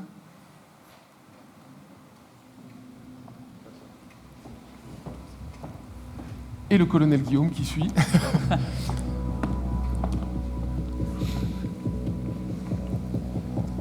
Bonjour colonel. Bonjour Nicolas. Vous allez bien? Tout va bien, impeccable. Super. Donc le colonel est colonel de l'armée de terre. On se voit au cours de séances qui sont spécifiques, dont on parlera pas ici, mais qui sont des séances un peu... il y a de la friction, entre guillemets, puisque notre métier, on est là pour vous ennuyer toute la journée. Est-ce que vous auriez peut-être un retour juste rapide sur l'approche, la méthode à nous faire?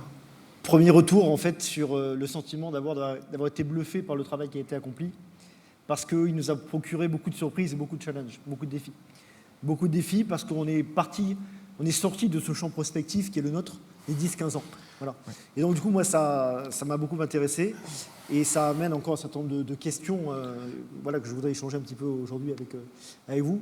La première réflexion, première question, c'est finalement sur la difficulté à rester dans la science-fiction.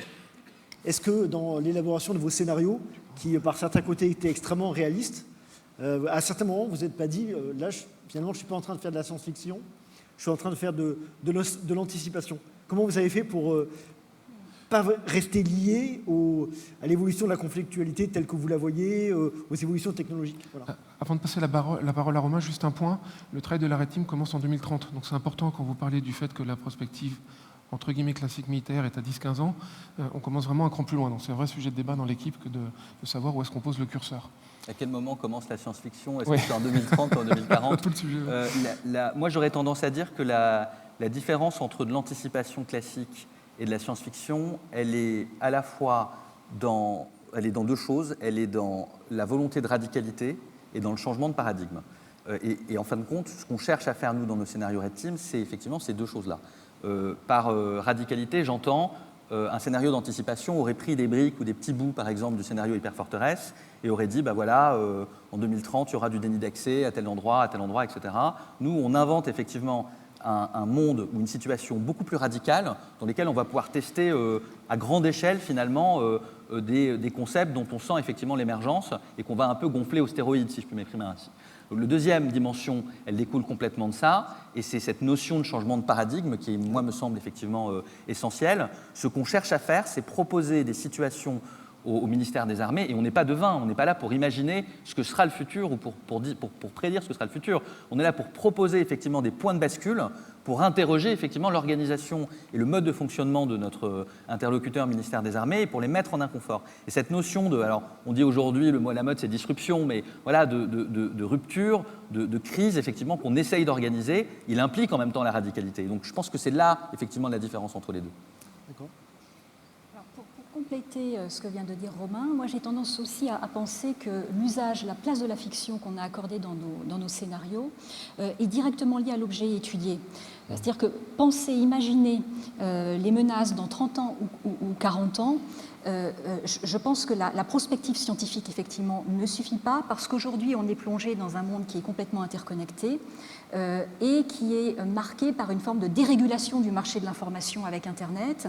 Donc, on est finalement dans cette espèce d'effet du battement d'ailes de papillon qui risque de provoquer un ouragan au Brésil. C'est-à-dire qu'on est dans quelque chose qui a l'apparence de la stabilité, mais qui peut rapidement basculer. Donc ça a pour effet finalement de réduire l'horizon prédictif. Donc la prospective scientifique, on a l'impression qu'elle ne peut fonctionner que sur des horizons prédictifs de plus en plus courts. Donc la fiction, ça sert finalement à créer de l'aléa, sans pour autant avoir une prétention à la scientificité. Donc, par exemple, on va inventer des dégâts environnementaux, comme on l'avait illustré dans les nouveaux pirates de la saison 0.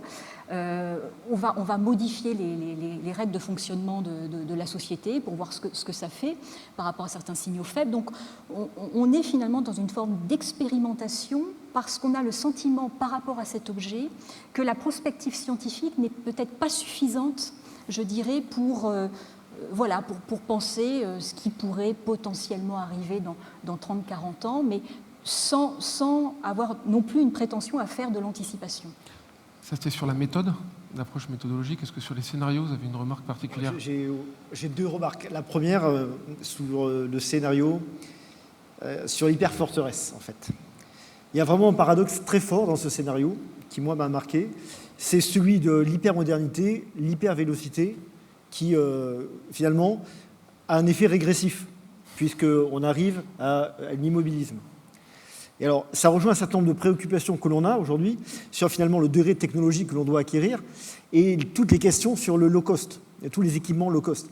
Alors, ma question, c'est est-ce que vous, dans votre réflexion, vous pousseriez cette idée-là de savoir si dans ces mondes hyper connectés, finalement, le low cost, c'est peut-être la solution pour passer sous un seuil de veille numérique de nos adversaires. Laurent, vous voulez, ou Romain ? Aucune idée, en fait. Non, Laurent. Aucune idée. En fait, on a poussé une analogie dans jusque ces retranchements, c'est-à-dire une sorte de forteresse virtuelle dont les murs sont faits d'informations. Et on essaie de fissurer ces murs d'information et ça fonctionne bien à ce niveau-là. Nos murs, il y a une notion d'attrition qui est très forte, à la fois dans le matériel et dans l'information aussi. C'est ça, peut-être le niveau de rupture, il est là aussi en fait.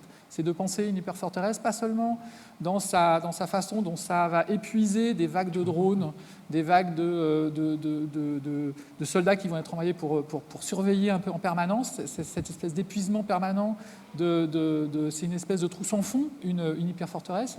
Et la façon de gagner, elle est à la fois, il y a plein de façons de vaincre l'hyperforteresse. C'est ça qui est intéressant aussi.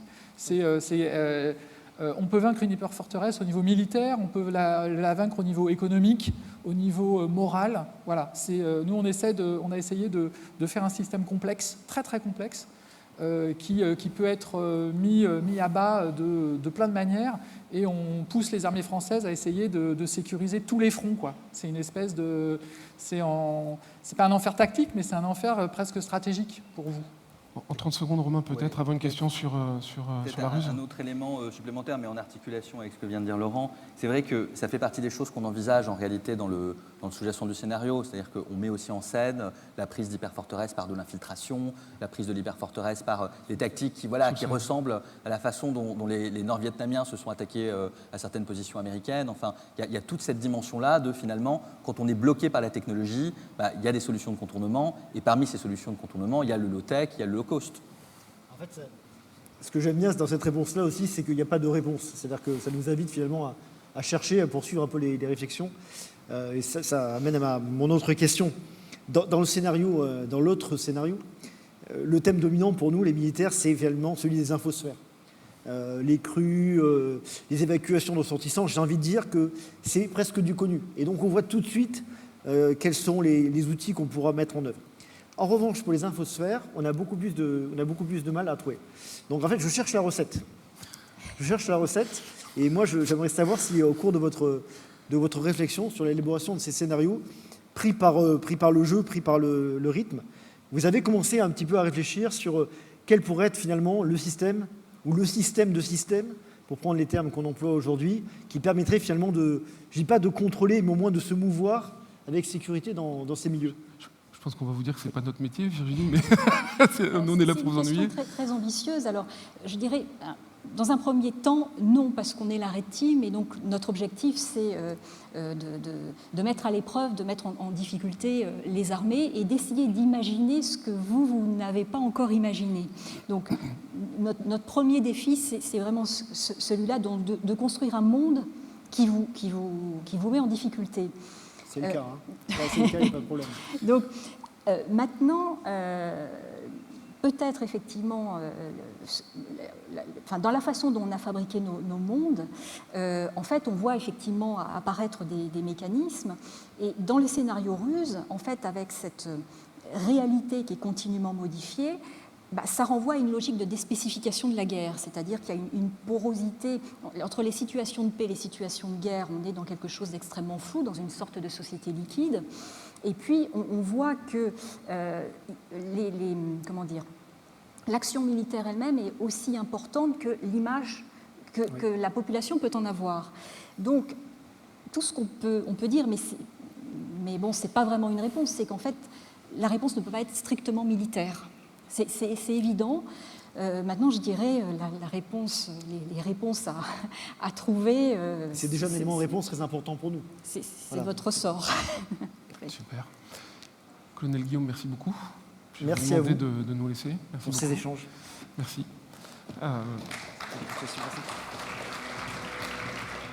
Le type d'échange qu'on vient d'avoir sont le type d'échange que nous avons régulièrement avec la Blue Team, qui est vraiment notre mur de rebond pour tous les scénarios qui sont construits. Ils sont évidemment beaucoup plus tranchés et plus approfondis. Ce que je vous propose maintenant, on arrive tout doucement à la fin de cette présentation publique. Quelques questions sont disponibles en ligne. Je pense qu'on va les prendre, effectivement, elles apparaissent. Donc il y a une question pour le scénario ruse. Ne sommes pas nous déjà dans une situation similaire avec notre utilisation massive des réseaux sociaux? Quelle serait l'étape d'après?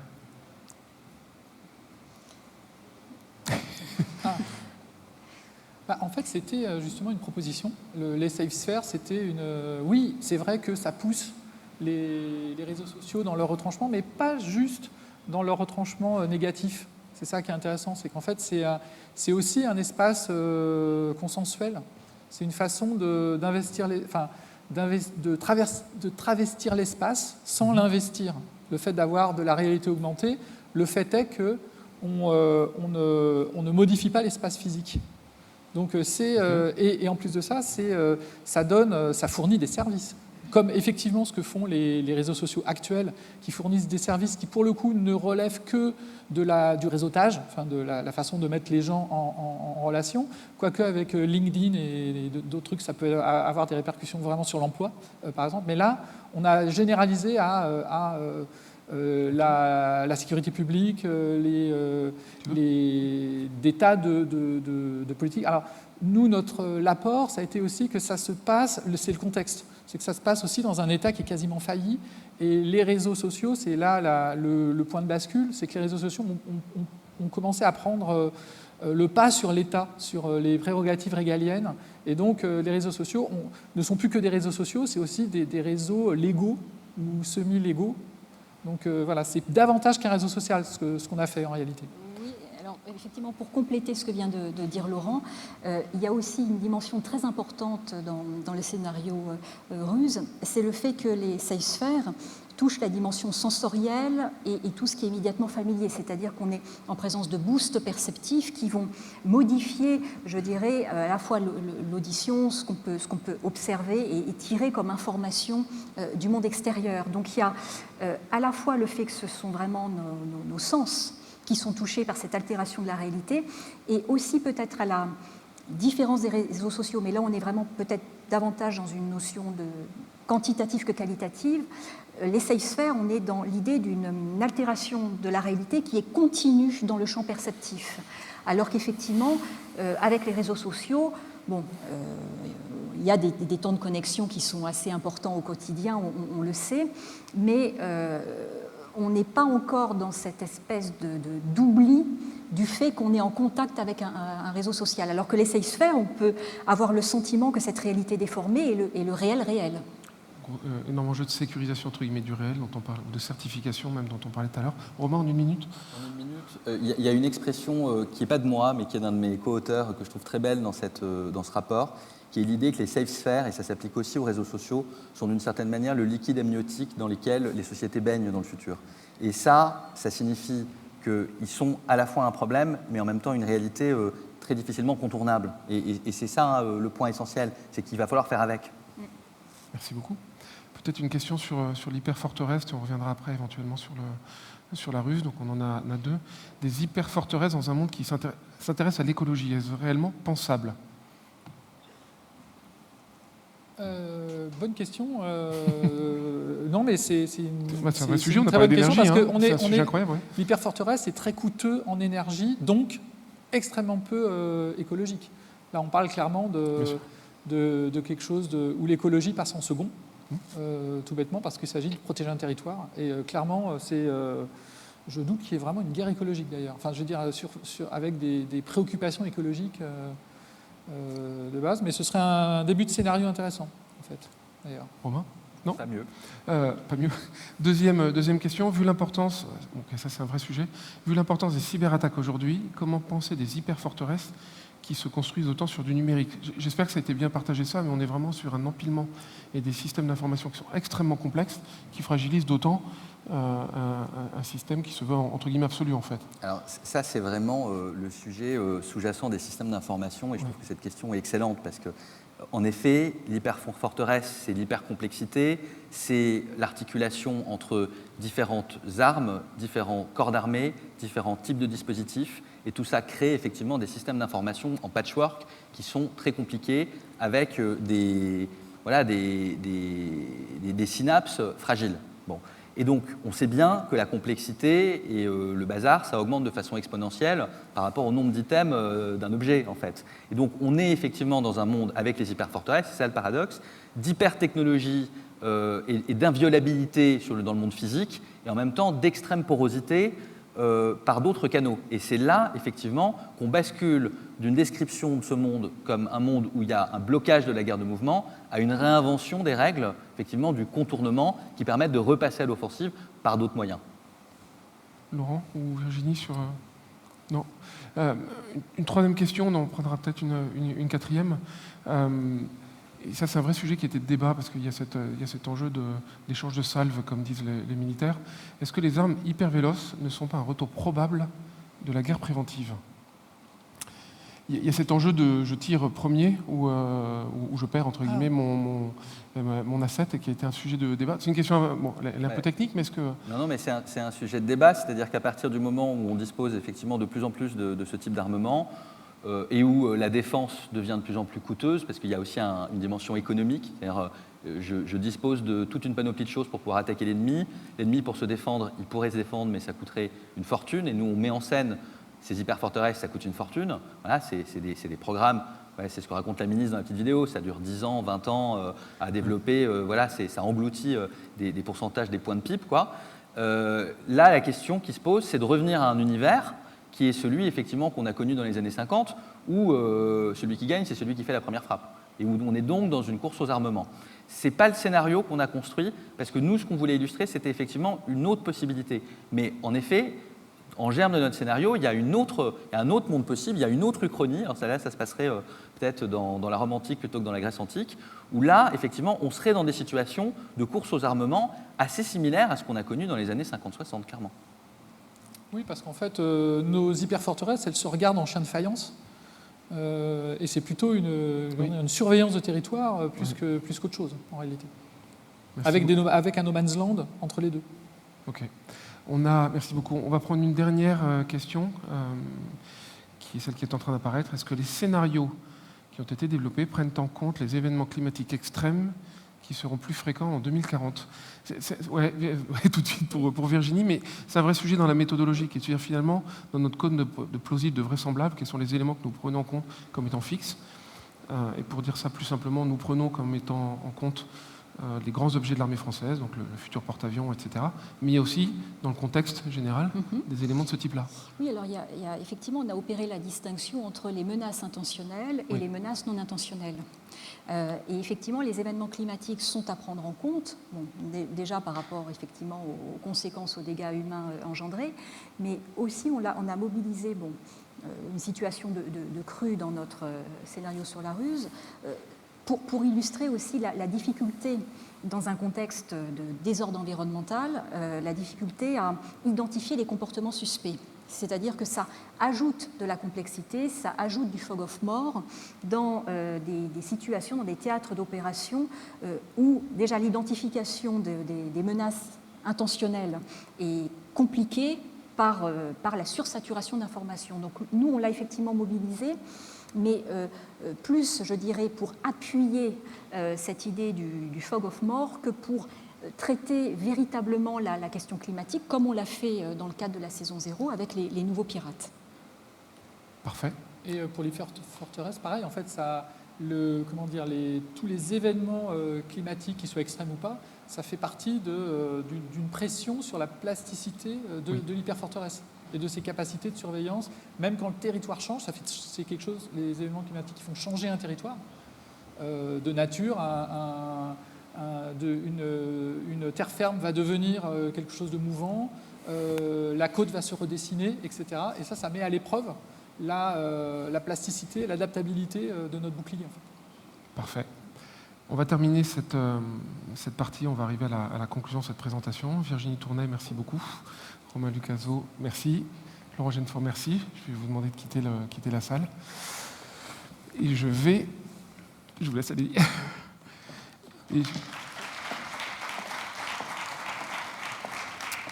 Donc pour conclure cette présentation publique, je vais appeler deux personnes sur scène. La première est Sonia Adam-Ledunois, qui est enseignante-chercheuse à Dauphine en sciences de gestion, qui fait des publications superbes sur les imaginaires. Je vous encourage à lire, c'est extrêmement riche ce qu'elle écrit sur la capacité de nos imaginaires à être utilisés notamment en management. Et je vais aussi inviter Cédric Denis-Rémy, qui est le vice-président de l'université PSL, à faire la conclusion. Merci beaucoup.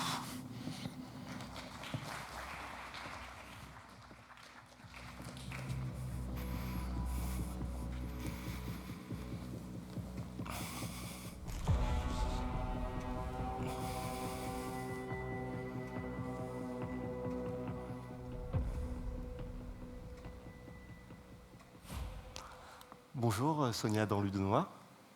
Bonjour. Merci beaucoup d'être avec nous. Alors vous êtes enseignante-chercheuse à Paris-Dauphine en sciences de management au sein de l'université Paris Sciences et Lettres. Alors évidemment j'ai des tas de questions à vous poser, mais peut-être je voudrais commencer que vous nous décriviez un petit peu quel est le lien entre science-fiction et recherche en management. Alors, la réponse pourrait être très très longue, mais pour faire simple, les liens entre science-fiction et recherche sont relativement nombreux et anciens. Cela tient à la caractéristique même de la science-fiction, qui est un genre littéraire qui interroge notre futur à l'aune de la science et de ses évolutions. Les évolutions scientifiques sont tout à la fois la matière première, qui va nourrir le processus créatif de l'auteur, et aussi l'un des personnages principaux de ses œuvres. La connaissance scientifique alimente notamment le travail de création des auteurs.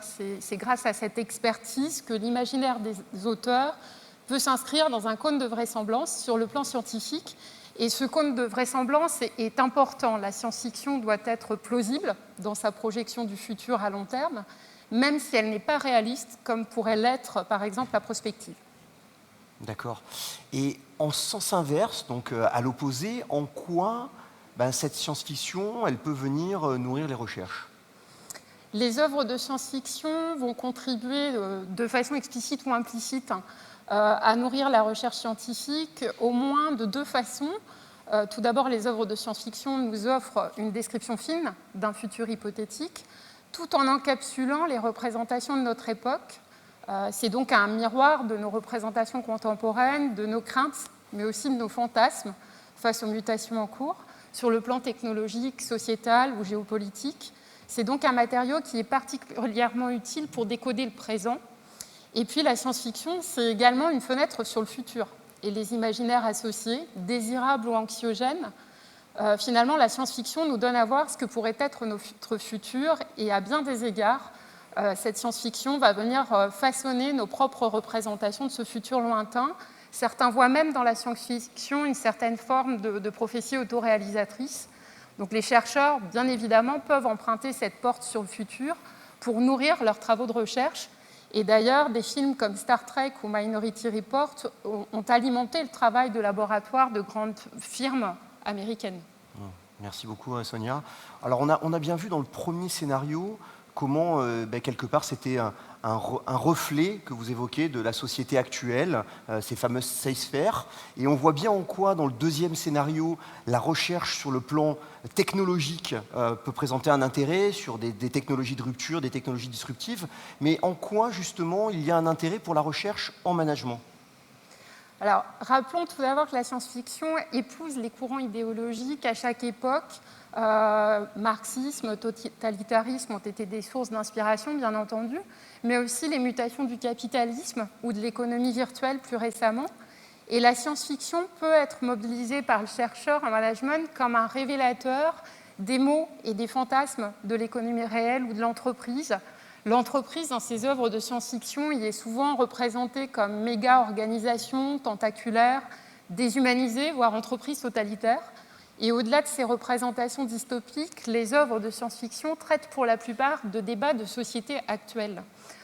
Pour en citer quelques-uns, les enjeux climatiques, l'inégalité sociale, la place des femmes dans la société ou encore la quête de sens.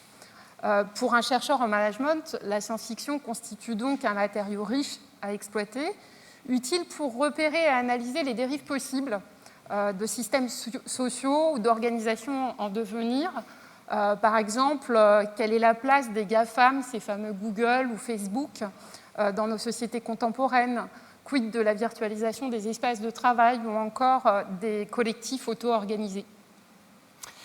Et alors, cette science-fiction, finalement, comme sujet de recherche, notamment, on sait que dans cette Red Team, il y aura des futurs sujets de doctorat. Quels peuvent être ces sujets? Comment est-ce que vous projetez vos recherches au travers de cette Red Team? On n'a pas beaucoup de temps, donc j'en citerai deux.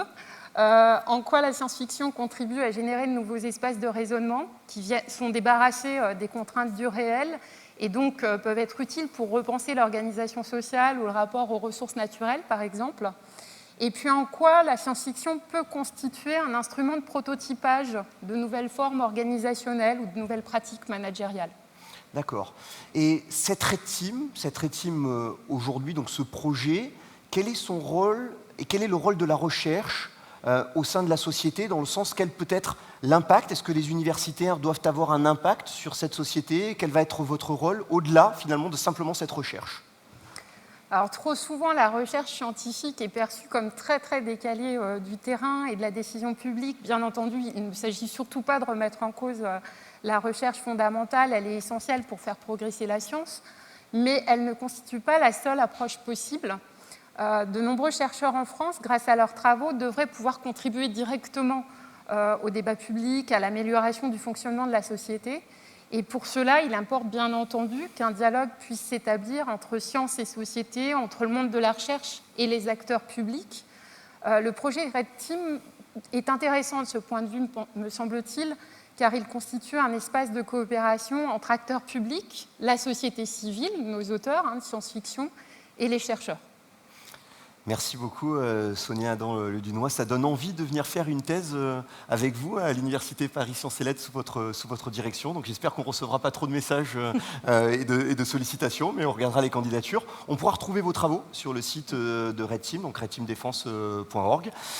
Merci encore. Il est temps maintenant de conclure. Et donc je vais inviter le directeur de l'Agence Innovation Défense, Emmanuel Kiva, à nous rejoindre. Merci beaucoup. Merci.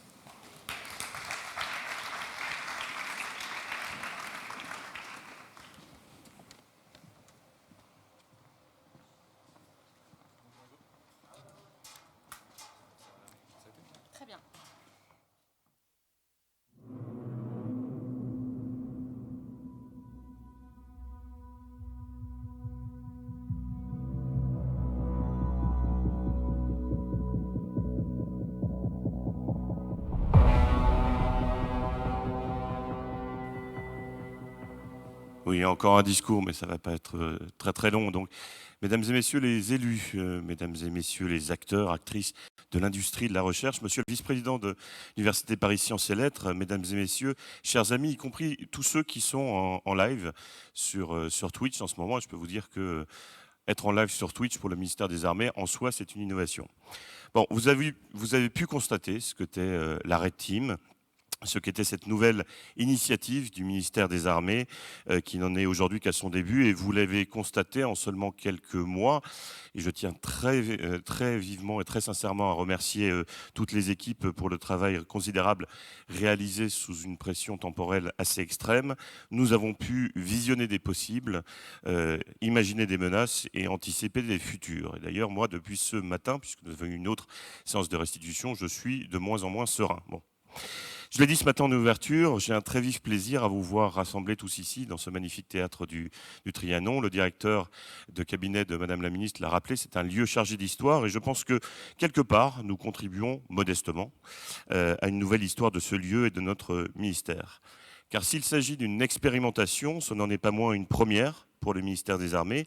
Et ce projet un peu fou, nous l'avons imaginé dès la création de l'agence. L'augmentation considérable des moyens affectés à l'innovation décidée par Florence Parly, soit 25% de plus en regard de la loi de programmation militaire précédente, c'est l'occasion de faire différemment. Et je le dis souvent, nous ne sommes pas là pour faire comme avant, avec plus d'argent. Nous devons d'imaginer au-delà, de tester de nouveaux outils, de tester de nouvelles méthodes. Et pour paraphraser Gene Kranz, qui est un célèbre directeur de vol pendant les missions Gemini et Apollo, notamment Apollo 13, l'échec n'est pas une option. Bon, alors en fait, il paraît qu'il ne l'aurait jamais dit, mais quand même, la formule est belle. D'ailleurs, je vais rebondir un petit peu sur cette mission, je trouve qu'elle est assez significative. Quand on parle de la NASA, on nous dit toujours « Ah, Apollo 13 ». Mais regardez la mission Apollo 13, il n'y a rien qui a marché. En fait, on a lancé la fusée, un moteur n'a pas fonctionné, il y a eu une explosion en orbite, on n'a pas réussi à la ramener sur Terre, il a fallu faire le tour de la Lune, ce n'était pas prévu pour, il a fallu inventer de nouvelles idées pour enlever le CO2 dans la cabine, récupérer la température, récupérer le bouclier thermique, et finalement, on les a ramenés sur Terre. Et aujourd'hui, quand on parle de l'esprit pionnier de la NASA, on pense à cette mission. Pourquoi ? Parce qu'on s'est adapté, on a improvisé, on a testé des idées nouvelles, parfois complètement saugrenues, et on n'a écarté aucune piste. Et ça a fonctionné. C'est ce que nous attendons de l'esprit et de l'expérimentation Red Team Défense. Oser, défier, bouger, bousculer, inquiéter, ça marche bien. Lorsque nous avons, pour information, émis l'appel à candidature pour savoir s'il y avait des auteurs et autrices qui voulaient nous rejoindre dans cette aventure, je pensais qu'on recevrait une dizaine de candidatures. En fait, nous avons reçu plus de 1200 CV, dont 600 candidatures sérieuses. Alors pour le reste, je vous laisse imaginer entre le spécialiste international des ovnis et l'écrivain de nouvelles érotiques. Bon. D'ailleurs, il y a peut-être quelque chose à faire après la Red Team, une Pink Team, je ne sais pas. Bien, cela montre néanmoins qu'au-delà de l'expérimentation elle-même, chaque auteur, chaque acteur de la Red Team est là pour une raison, contribuer à la protection des Français, anticiper pour ne pas subir. Nous sommes un ministère du temps long. D'ailleurs, la ministre l'a récemment réaffirmé lorsqu'elle a lancé officiellement le programme de sous-marins nucléaires de lanceurs d'engins de nouvelle génération. C'est né le 3G à Val-de-Reuil. Notre devoir, c'est de conserver un temps d'avance et de nous projeter loin, parfois en dehors de l'horizon que nous nommons besoins militaires prévisibles, pour ne pas subir. Mais nous devons nous projeter dans ce temps long de manière volontaire, dynamique et rapide. Parce que le monde change, on le voit tous les jours, de nouveaux espaces de conflictualité apparaissent. L'espace exo-atmosphérique, la confusion d'ailleurs entre l'espace exo-atmosphérique et l'espace endo-atmosphérique, le fond des mers, ce qu'on appelle le seabed warfare, ou encore les champs immatériels, et d'ailleurs le scénario ruse en présente un aspect. Donc c'est l'alliance entre une volonté politique forte, la prise de conscience que l'innovation n'est pas un luxe, mais une nécessité pour ne pas être déclassé, pour ne pas être surpris, et l'expérimentation de nouvelles approches comme la REDTeam nous permettra de prévenir cette surprise stratégique ou tout du moins de nous y préparer. Face aux ruptures de notre monde, nous devons réagir par des ruptures technologiques, des ruptures d'approche, des ruptures d'esprit. Pour l'anecdote, en 2006, en Belgique, le soir du 13 décembre, un flash spécial interrompait la fin du journal télévisé sur la RTBF pour annoncer que la Flandre décidait de manière unilatérale de quitter la Belgique et d'annoncer son indépendance, annonçant ainsi d'ailleurs la fin de la Belgique telle que nous la connaissons aujourd'hui. Et pendant une heure, des hommes politiques, des journalistes, des historiens vont commenter cette situation inédite avant de s'apercevoir qu'un bandeau avait surgi annonçant qu'il s'agissait d'une fiction. Et c'était en fait un journaliste qui s'appelle Philippe Dutilleul qui estimait qu'il n'y avait pas suffisamment de place pour le débat public et qui avait décidé de provoquer par cette opération de fiction dont l'impact a été bien réel. C'est bien de ça dont il s'agit. Non, sans doute, nous ne vivrons pas exactement, et je l'espère, les futurs imaginés tels que vous avez pu les découvrir, mais grâce à la REDTeam, nous aurons, je l'espère, contribué à susciter le débat, provoquer des études, réaliser des projets, et d'ailleurs c'est le cas, puisque le directeur de cabinet l'a rappelé, nous lançons un projet, Myriad 22, qui est directement dérivé des travaux de la REDTeam. Donc merci beaucoup, merci d'être venu aujourd'hui, merci à tous les acteurs de la RED, de la Blue, de la Purple, de la Black Team, pour avoir réussi à nous projeter dans l'avenir. Et pour finir, je paraphraserai Woody Allen, l'avenir c'est la seule chose qui m'intéresse, parce que je compte bien y passer les prochaines années. Merci à tous.